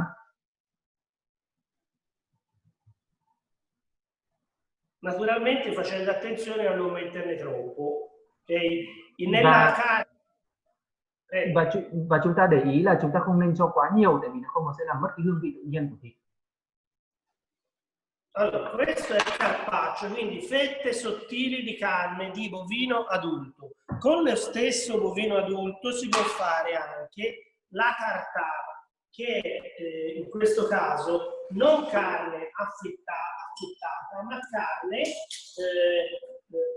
tagliata al coltello sottile e poi fatta a cubetti. Quindi il carpaccio sono fette sottili, la tartare invece è una sorta di carne tritata al coltello. Meglio farla al coltello perché il coltello non scalda la carne, quindi la carne rimane più buona. Quindi tagliamo prima delle fette e poi faremo delle striscioline e dei cubetti. Greta, se puoi fermare un secondo sul piatto che così i partecipanti possono vedere. Certo, eccolo qua. Và đây chính là thành quả của món carpaccio với 𝘂𝘂𝗵𝘂 hùng Parano và nấm truffle kết hợp với dầu ô liu, hạt tiêu đen và muối, trông rất là ngon mắt đúng không ạ?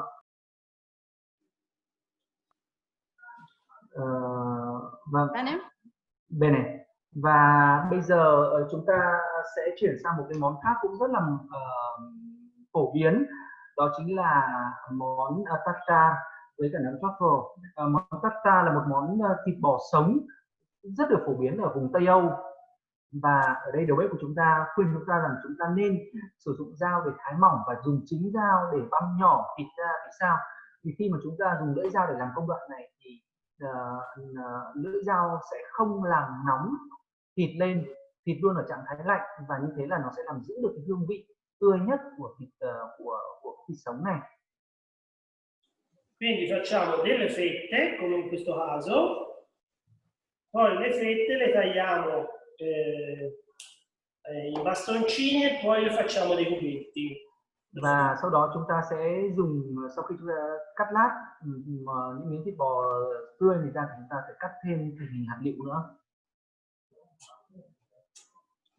Allora, di solito la tartare viene condita in vari modi, con varie salse. Nel caso della tartare al tartufo conviene condirla solo con un po' di olio e un po' di sale. L'olio extravergine oppure l'olio al tartufo, e poi sistemarla sul piatto e concludere con i tartufi freschi oppure i prodotti della Selezia. Quindi prendiamo la carne, la mettiamo in una terrina e la condiamo con il sale, l'olio e il pepe. Và sau khi chúng ta đã cắt thịt bò tươi dưới dạng hạt lựu xong, chúng ta hoàn toàn có thể trộn cùng với dầu ô liu hoặc là dầu với nấm truffle. Với cả cái món tartare này thì dầu ô liu là một nguyên liệu không thể thiếu, vì nó sẽ giúp cho cân bằng và giúp cho làm món tartare trở nên ngon hơn rất là nhiều. Sau đó chúng ta trộn với muối và tiêu. Ở đây chúng ta cũng có thể dùng muối hoặc tiêu không, hoặc muối và tiêu truffle. Còn nấm truffle ở đây.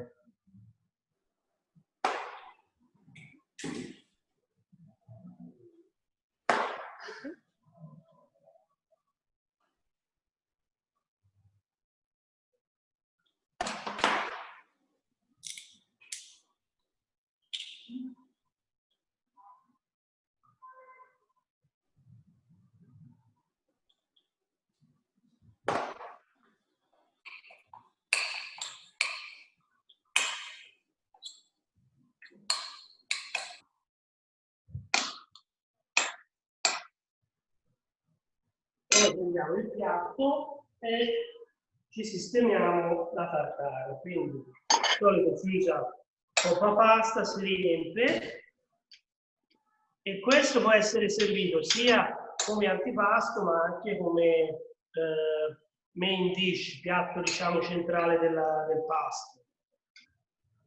Và chúng ta hoàn toàn có thể sử dụng và chúng ta lấy một cái khuôn để chúng ta cho món tartare này vào.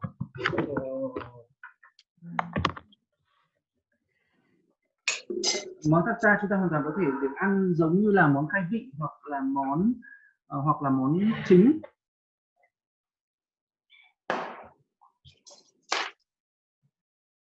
E poi operiamo i tartufi, eventualmente può essere messa anche una salsa d'accompagnamento, però a parer mio è sufficiente un filo d'olio extravergine d'oliva per concludere il piatto, una grattugiata di tartufo disidratato.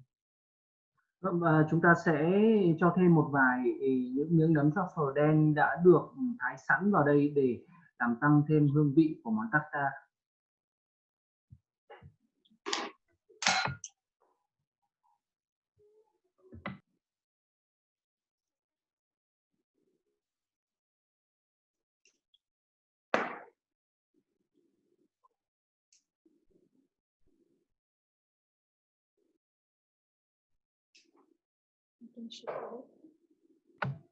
Và chúng ta sau khi đã hoàn thiện xong, chúng ta cho thêm một chút dầu ô liu hoặc là dầu nấm truffle để trang trí và làm tăng thêm độ đậm đà của món, của thịt.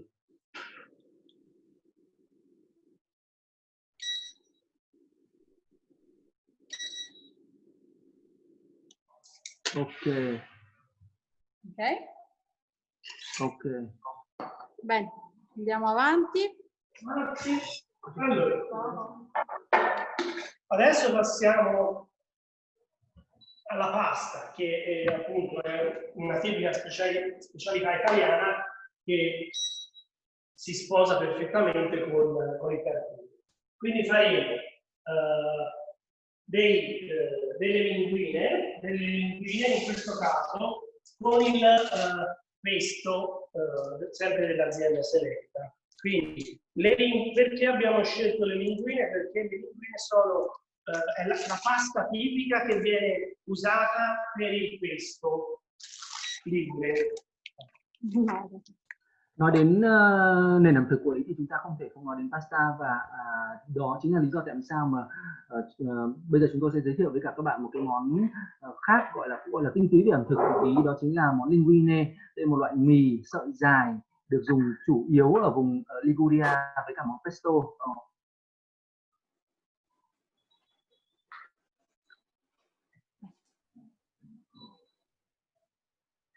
Abbiamo salato abbiamo salato l'acqua, ora mettiamo la pasta, l'acqua deve bollire.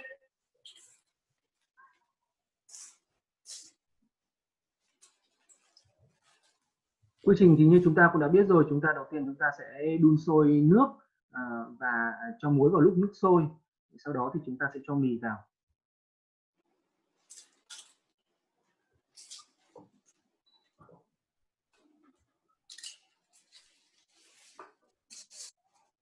Ecco qua, la pasta non dovrebbe mai essere tagliata, cioè la pasta che è lunga non dovrebbe mai essere spezzata. Bisogna fare attenzione, aspettare che la pasta si ammorbidisca e poi finisca all'interno dell'acqua in ebollizione. Và khi chúng ta nấu những cái món mì Ý sợi dài thì có một điều quan trọng là chúng ta không bao giờ được bẻ gãy các sợi mì, mà chúng ta sẽ phải dùng để nước sôi và làm nhiệt độ của nước sôi đấy làm mềm dần mì và để mì ngấm dần vào trong nước. Allora, la salsa al pesto non dovrebbe mai essere cucinata, quindi anche se io la metto nella padella, la padella è fredda, quindi il basilico non deve mai essere riscaldato. Quindi mettiamo la pasta calda qui dentro, la saltiamo con il fornello spento, quindi addirittura potremmo anche saltarla in un altro contenitore, non è indispensabile la padella. Và cái điều thứ hai đó chính là khi mà chúng ta nấu món mì Ý với cả pesto thì pesto không bao giờ được làm nóng, nó phải được sử dụng ở nhiệt độ không được, cái chảo luôn luôn là phải lạnh. Và chính vì thế cho nên là thậm chí là chúng ta có thể nấu bằng cách là khi chúng ta đã nấu chín những cái mì sợi dài như thế này, linguine dài như thế này xong thì chúng ta dùng chính nhiệt độ của mì chín này để chúng ta trộn lẫn với cả cái pesto lạnh.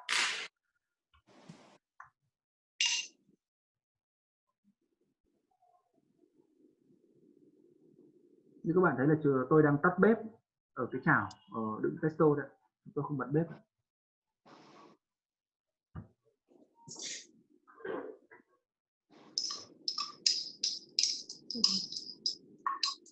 Allora, la pasta viene cotta al dente, in Italia viene cotta sempre al dente, quindi deve essere leggermente dura e si scola e si versa sul pesto. Đối với cả cái món mì của Ý với cả gu của người Ý thì chúng ta sẽ nấu hơi al dente một chút, tức là nấu món mì nó vẫn còn không chín hẳn mà nó hơi sừng sượng một chút. Tuy nhiên cái cách nấu này nó cũng sẽ tùy vào gu của từng người và từng quốc gia một. Có thể có người ta sẽ thích ăn mì hơi sượng một chút, hoặc có thể có người ta thích ăn mì chín. Nhưng khi mà chúng ta đã nấu xong mì rồi thì chúng ta sẽ đổ mì ra cái giỏ để làm khô hết nước đi, và sau đó chúng ta đổ trực tiếp vào chỗ nước sốt pesto này.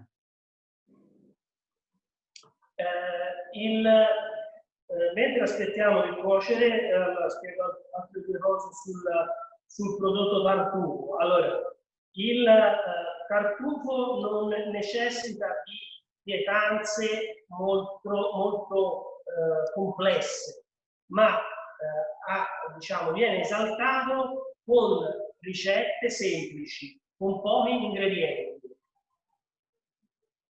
Và một trong những cái điểm đặc trưng của cái món nấm truffle này đó chính là luôn luôn được kết hợp bởi những cái món ăn rất là đơn giản. Mặc dù tuy nó được nấu rất là đơn giản với ít nguyên liệu, nhưng chính vì thế nó lại làm nổi bật lên cái độ ngon của loại nấm truffle và làm nổi lên cái sự tinh túy của cái hương vị của nó.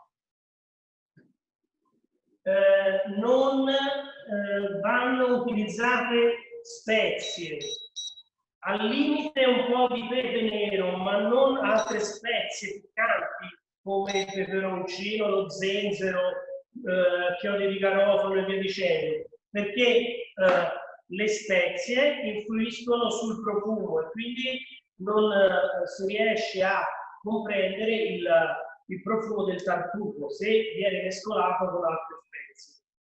Và thêm một cái điều quan trọng nữa là khi mà chúng ta dùng nấm truffle để nấu thì chúng ta nên tránh sử dụng những cái loại gia vị mà nó có vị cay hoặc nồng, vì như thế nó sẽ làm át đi cái mùi của nấm truffle hoặc là làm cái hương vị nó không còn tốt nữa.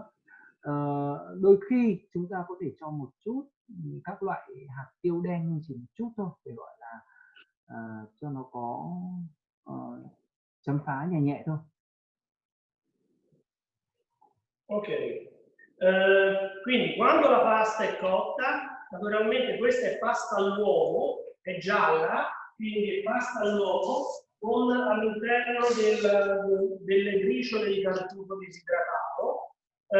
Quando la pasta è al dente, noi la scoliamo e la mettiamo dentro al nostro pesto al tartufo. Và ở đây thì cái sợi mì trứng này đã được nấu chín rồi, và sau đó thì chúng ta sẽ róc nước, làm cho róc nước thì chúng ta trộn trực tiếp vào phần pesto. Đó. La saltiamo.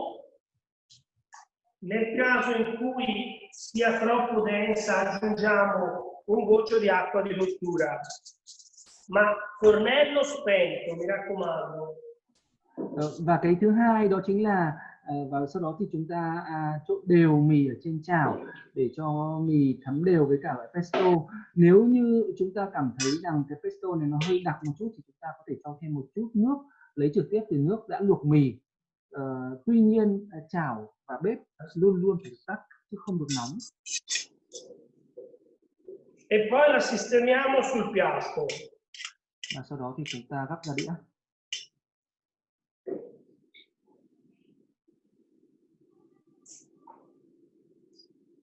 Trông rất là ngon đúng không ạ?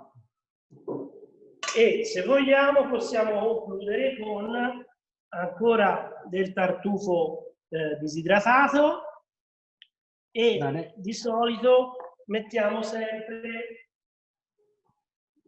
una foglia di basilico fresco. Rắc thêm một chút những loại nấm đã được sấy khô lên trên đĩa mì, và chúng ta sẽ cho thêm lá basil lên để trông để tăng cái phần trang trí. Vâng, lá basil là húng quế ạ.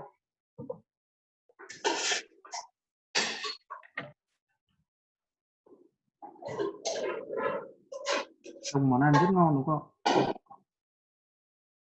Ok. Ok. Yes. Allora, ecco, magari la scatola dentro questa è importante. Vâng, chúng ta sẽ không thể thiếu với việc là kết hợp với cả rượu vang trắng cho cái món mì non è. Vino bianco, vermentino, quindi qui c'è Toscana e Liguria. Yes, ecco, ferma. Vai. Fa rimuovere in tappo della... Sì. Vai, no. Tira su quella. No, tira, fa vedere. Vai. Ecco, ok. Yes. Ok. Bello. Allora, la specialità più diffusa al tartufo insieme al risotto che abbiamo fatto prima è il tagliolino al tartufo. Allora, questi sono i tagliolini, anche questa è pasta lunga all'uovo, estremamente sottile. Sono dei nidi, vedi? Hanno una cottura molto breve. E questi tagliolini vengono o preparati con il burro con l'aggiunta del tartufo o naturalmente con il burro al tartufo già pronto.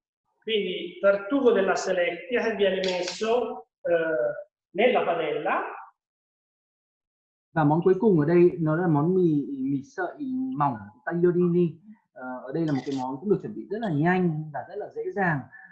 Tagliolini chúng ta sẽ có nó tương đương với cả sợi miến của Việt Nam, và khi được nấu trong một thời gian rất là ngắn thì sợi mì tagliolini sẽ được chín và chúng ta nấu xong sẽ trộn trực tiếp với bơ, và ở đây chúng ta có thể trộn với bơ không hoặc là trộn với cả bơ đã có nấm truffle. Tagliolini spesso si fanno con il tartufo bianco. Sì. Allora, quando si preparano il tartufo bianco mettiamo il burro e il tartufo bianco ne possiamo mettere un pochino in cottura, ma soprattutto il tartufo bianco deve essere grattugiato sopra la pasta, perché il tartufo bianco di regola non deve essere cucinato. Và để nấu thích hợp nhất với cả món tagliolini này thì chúng ta sẽ dùng nấm truffle màu trắng, nấm truffle trắng, và đặc biệt là chúng ta sẽ chỉ bào nấm truffle trắng sau khi mì đã được nấu chín xong, vì như tôi cũng đã nói trước, nấm truffle trắng là một loại nấm không chịu được nhiệt độ cao.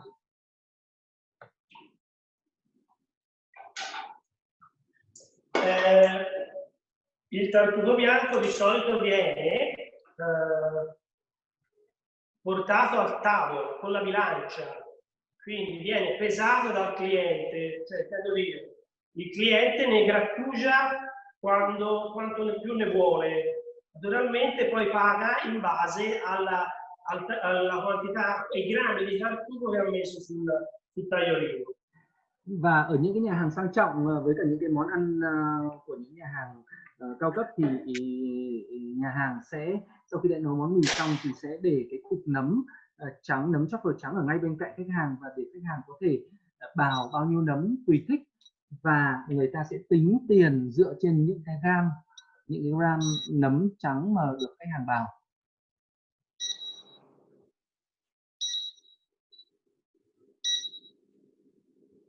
Allora, anche qui aspettiamo un attimo che siano pronti, li scoliamo e li mettiamo nel burro. Và bây giờ cái món mì tagliolini đã được chín rồi, và bây giờ chúng ta sẽ trộn với cả bơ có truffle.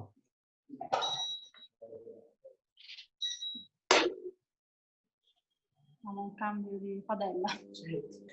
E il burro di solito viene allungato con un goccio di acqua di cottura, perché l'acqua di cottura poi ci serve per fare la salsa.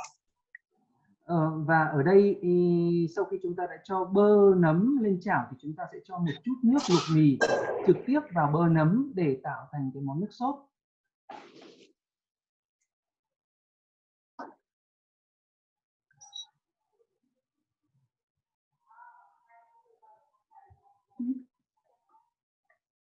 Poi si scola la pasta. Si mette nell'acqua nel burro e la facciamo finire di cuocere nel burro con l'acqua di cottura. facendo sì che l'acqua, che è ricca di amido, addensi tagliolino. Và sau đó chúng ta sẽ hoàn thiện cái phần luộc mì trực tiếp ở trên chảo cùng với bơ và cái phần nước sốt làm từ nước luộc mì này.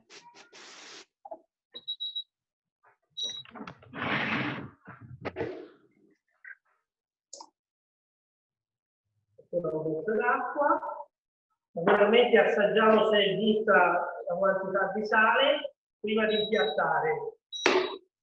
Chúng ta nhớ nếm để cho cái lượng muối nó vừa. Cái nước luộc mì này đã có muối rồi đấy.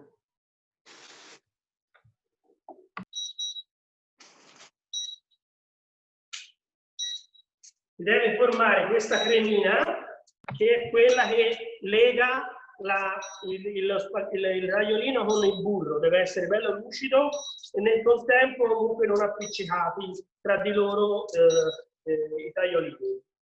Với cái món này khi mà chúng ta cảm thấy là cái nước sốt bơ nó đã quện vừa đủ vào sợi mì thì như thế sẽ là đạt độ chín vừa đủ.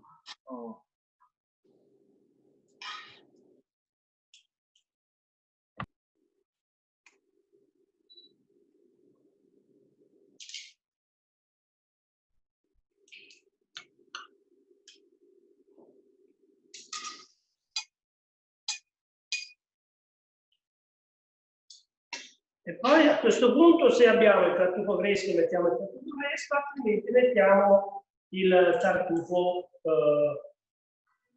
in fette della selecchia.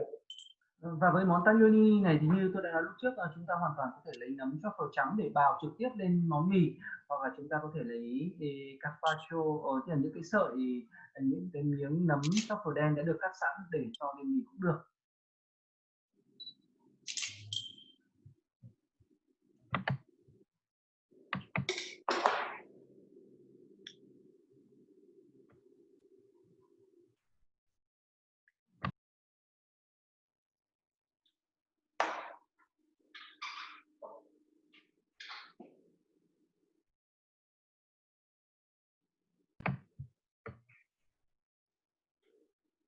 Ecco fatto. Quindi, come dicevamo prima, per il tartufo occorrono pietanze molto semplici, perché così si esalta il profumo del prodotto. Và như quý vị cũng đã thấy ở đây, thật ra chúng ta đã chuẩn bị xong thêm một món nữa, món mì tagliolini với nấm truffle rất là đơn giản, rất là nhanh mà lại đảm bảo được độ ngon nữa. Và tất nhiên là vẫn được kèm cùng với cả rượu vang trắng.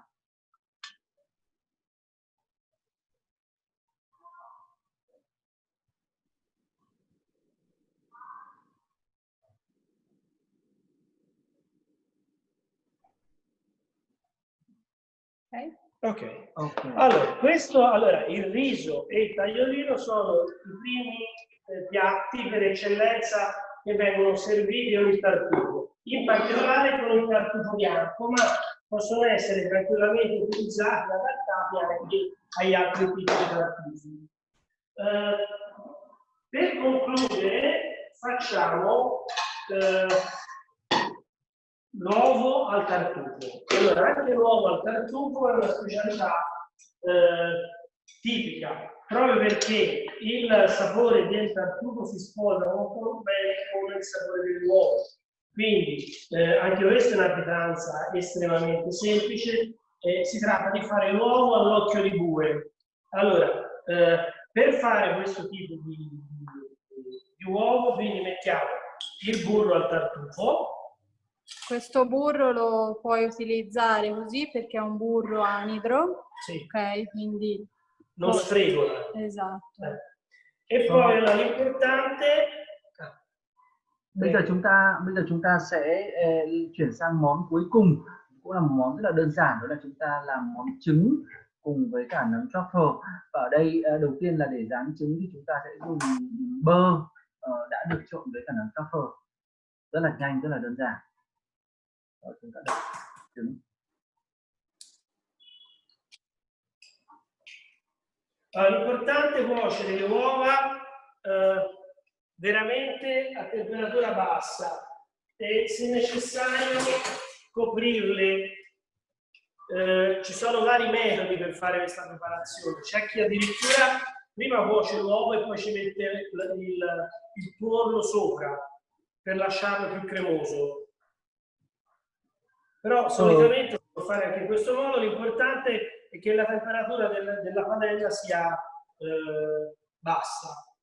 Với cái món này thì một cái điều quan trọng là chúng ta để ý, chúng ta cần phải giữ cho nhiệt độ của chảo thấp để làm cho trứng chín từ từ. Ở đây thì chúng ta có thể chọn, chúng ta có thể đậy vung hoặc là chúng ta không cần đậy vung cũng được, tùy vào cách nấu của từng người.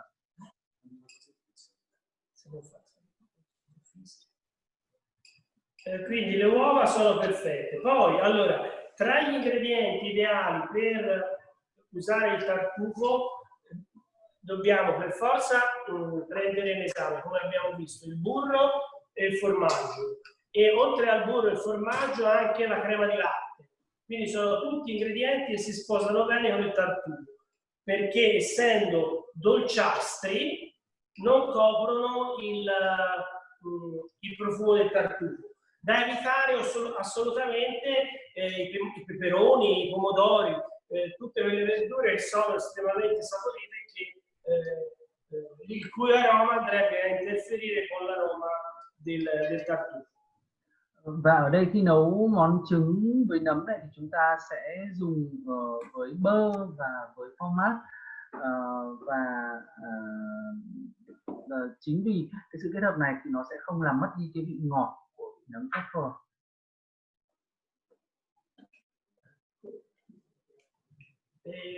Che altro dire? Ma se hanno da fare delle domande, perché siete più sì, se ci sono delle domande, noi avremo anche finito. Chúng ta có câu hỏi nào dành cho đầu bếp trong lúc đợi món trứng chín không ạ? Do we have any question to our chef in the meantime when we're waiting for the egg to be cooked?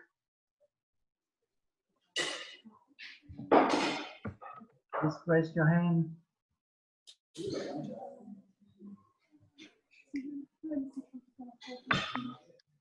No, maybe not no. yet. Nessuna domanda. Allora, il profumo però è molto buono. Allora, vedete, l'uovo deve cuocere molto lentamente, perché se rosola diventa scuro e quindi non si apprezza più il profumo del tartufo. Bisogna avere un po' di pazienza. Se vogliamo il tuorlo più cotto lo copriamo, altrimenti lo lasciamo parzialmente crudo come vedete in questo modo. Poi può essere cotto direttamente nel teglamino di servizio, oppure come in questo caso, poi l'uovo viene servito in un piatto. Có một cái điều rất là tiếc là ở đây thì không một ai trong chúng ta trừ đầu bếp có thể ngửi được mùi thơm của những món ăn này. Tuy nhiên là có thể nhìn từ hình ảnh chúng ta có thể thấy ở đây là những món ăn rất là ngon. Với cả cái món trứng này thì chúng ta cần phải có một chút kiên nhẫn khi mà chúng ta sử dụng nhiệt độ thấp để làm cho trứng chín từ từ. Sau đó sau khi mà trứng đã chín rồi thì chúng ta sẽ cho trực tiếp ra đĩa. E poi naturalmente lo finiamo quando l'abbiamo messo sul piatto, ci mettiamo sopra il tartufo o fresco oppure conservato. Và với cái món trứng này thì chúng ta cũng hoàn toàn có thể kết hợp với cả nấm tươi, nấm truffle tươi hoặc là nấm truffle đã qua chế biến.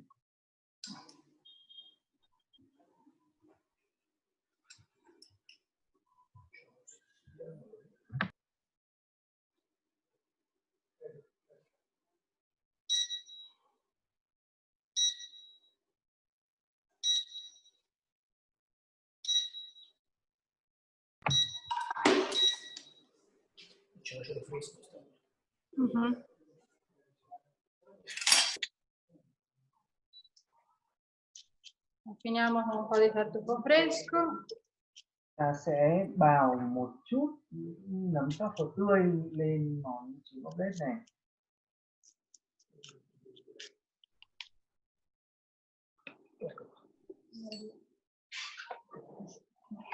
Trông rất ngon đúng không ạ?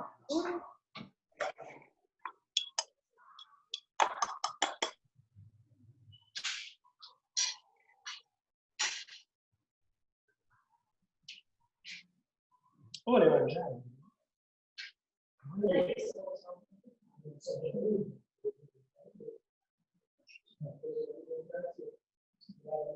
Vâng, rất ngon đúng không ạ?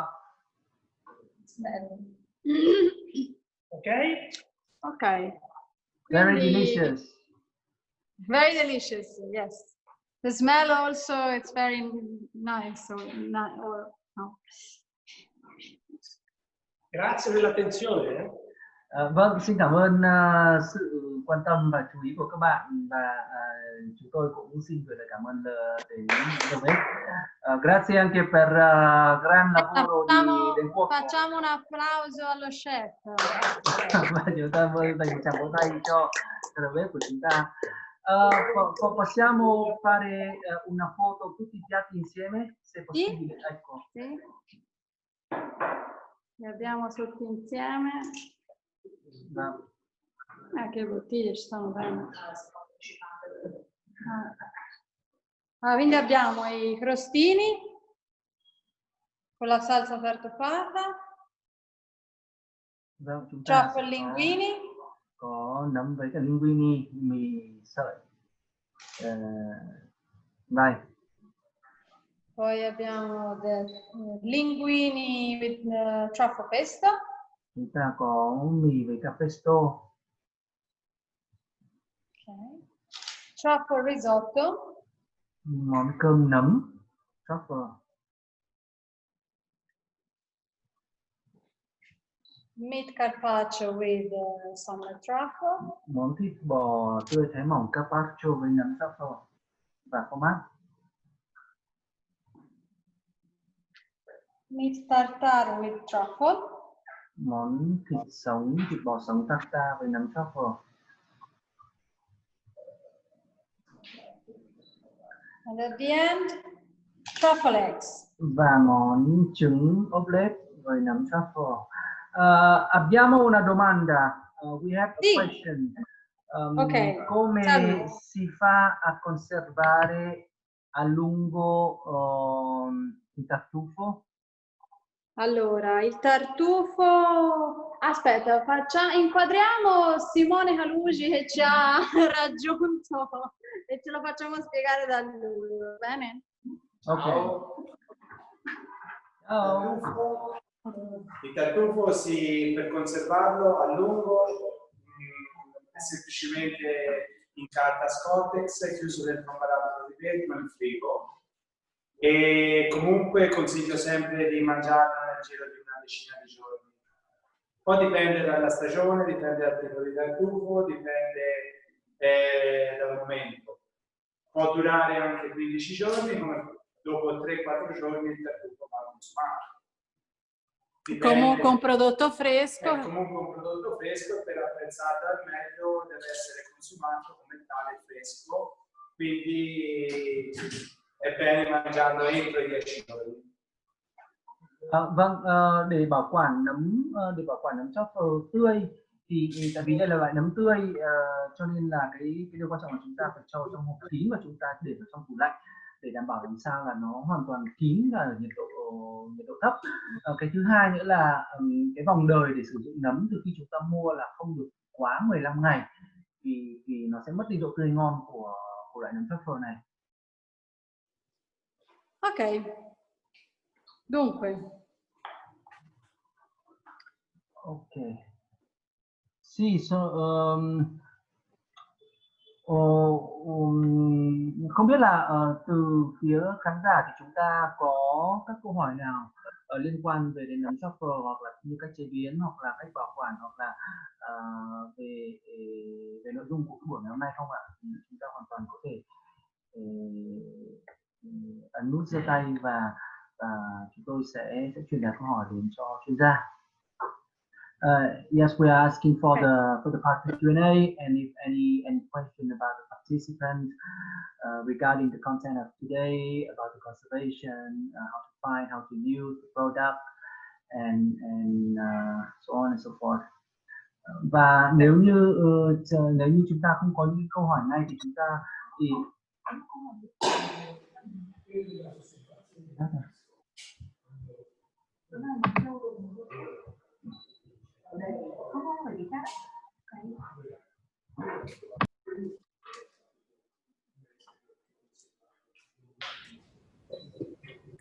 Vâng ạ.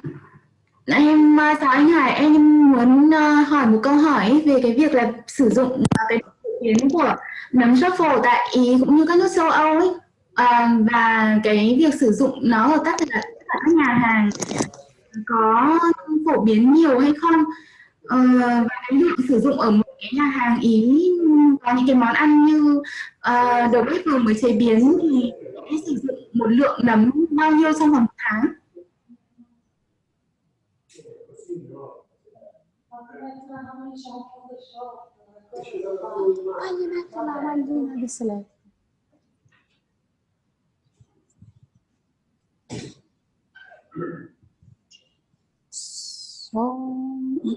Sì, abbiamo due domande per Ok. quanto riguarda il tartufo.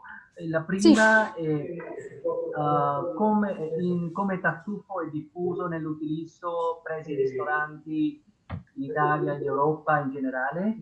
La seconda domanda è la quantità del tartufo utilizzato in un ristorante mediamente al mese, quant'è? Allora, per quanto riguarda, aspetta, mi sposto che c'è un po' di confusione e poi mi sta... Allora, per quanto riguarda l'utilizzo del tartufo nei ristoranti in Italia, dipende un po' dalle regioni. Allora, in Toscana viene utilizzato abbastanza diciamo in quasi tutti i ristoranti tipici italiani, locali, toscani. E anche in Piemonte, che sono tutte aree, diciamo, dove si raccolgono tartufi e quindi viene utilizzato tanto. Viene utilizzato soprattutto nel periodo dove c'è il tartufo bianco, e anche ora che c'è l'estivo c'è sempre un piatto a base di tartufo. Questo sì, in Europa, anche in Europa, diciamo, lo utilizzano molto, però principalmente sono ristoranti comunque italiani. Chi usa il tartufo bianco però all'estero sono in genere ristoranti stellati, con diciamo anche a prezzi molto elevati, ecco, per il tartufo bianco. Mentre il tartufo estivo anche in Europa viene utilizzato anche dalle pizzerie, quindi un po' alla portata di tutti. Với cả cái việc sử dụng nấm thì nó sẽ có hai mảng. Sau đầu tiên chúng ta sẽ nói về nấm truffle trắng và nấm truffle đen. Thì đối với cả nấm truffle trắng và nấm truffle đen thì đều được sử dụng phổ biến chủ yếu khi mà cái mùa mà được thu hoạch về nấm.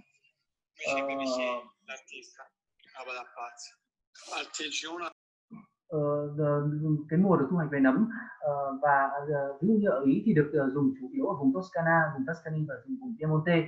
Tuy nhiên là khi cái mùa vụ thu hoạch nấm thì ở các vùng khác, các nhà hàng của Ý cũng được sử dụng khá là thường xuyên. Khi ở châu Âu thì thường nấm truffle trắng sẽ được sử dụng ở những cái nhà hàng cao cấp, và tại vì bản chất là cái nguồn nấm trắng này nó cũng khá là đắt và thường thì sử dụng ở những nhà hàng có sao của Michelin.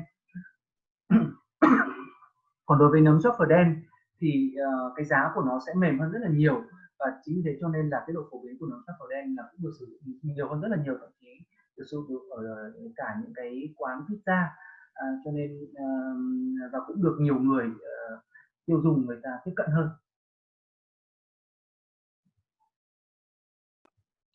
E l'altra domanda era quante ne consumano. Non te lo so dire, però alcuni ristoranti anche più di 1 chilo a settimana. Với cả cái câu hỏi thứ hai thì ở đây thậm chí là có một số những nhà hàng ở Ý hoặc là ở châu Âu người ta tiêu thụ đến tận khoảng tầm 1 cân, hơn 1 cân nấm một tuần là chuyện bình thường.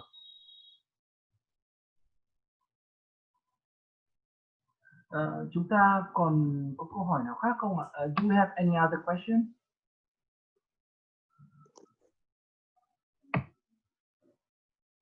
In case you don't have the question right now, you can still send us the question via email, and we are glad we'll be glad to forward the question to to our expert, Ms. 𝘂𝘶𝘵. Nếu như trong trường hợp chúng ta không có câu hỏi ngay thì các bạn hoàn toàn có thể gửi các câu hỏi đến chúng tôi qua email và chúng tôi sẽ chuyển câu hỏi của các bạn đến với chuyên gia cô 𝘂𝘶𝘵 để có thể trả lời cho câu hỏi của các bạn. Okay. Yeah, okay. So, yes. If you have any questions, just feel free to contact the Italian Chamber of Commerce in Vietnam, and then they will forward their request to me, and I will be gladly answer to you. Okay. Yes, and right now, first of all, we'd like to give a big thank to Ms. 𝘂𝘶𝘵, who has already show us her experience, her knowledge about a very special Italian cuisine, the truffle, the Italian truffle today, and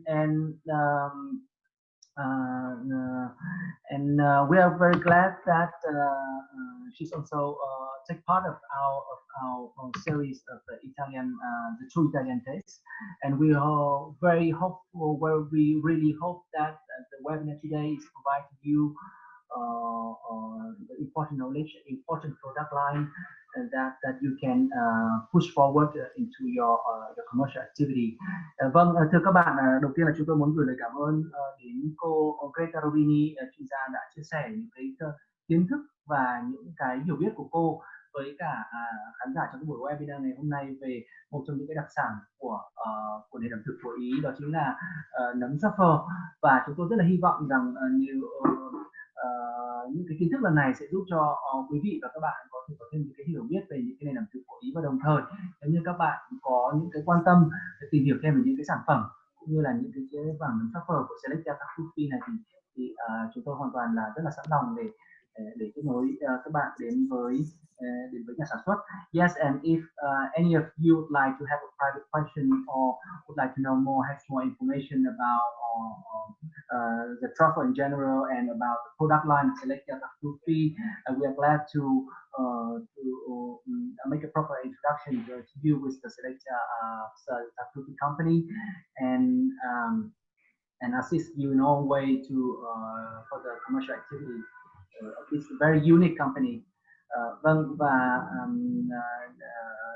một lần nữa chúng tôi xin cảm ơn các bạn đã dành thời gian cho buổi hội thảo ngày hôm nay, và xin hẹn gặp lại các bạn trong những buổi webinar tới của chương trình Italian Test.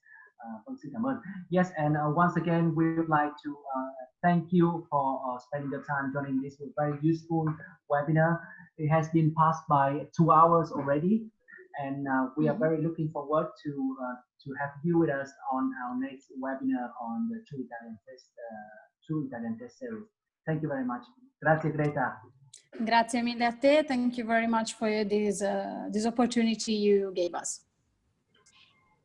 Yes, thank you. And again, all the material, all the presentation and contact will be shared through our media channel on the website and LinkedIn account. And please feel free to contact us. Thank you very much. Vâng, và tất cả những cái bài giới thiệu trong cái buổi hội thảo ngày hôm nay cũng như là những cái contact về nhà sản xuất thì cũng sẽ được chúng tôi chia sẻ ở trên các kênh truyền thông của ICHAM. Và một lần nữa xin cảm ơn tất cả các bạn. Grazie, arrivederci. Thank you and see you next time. Thank you. Thank you. Bye. Bye bye. Bye bye. Chào và cảm ơn. Hẹn gặp lại các bạn. Vâng, xin cảm ơn.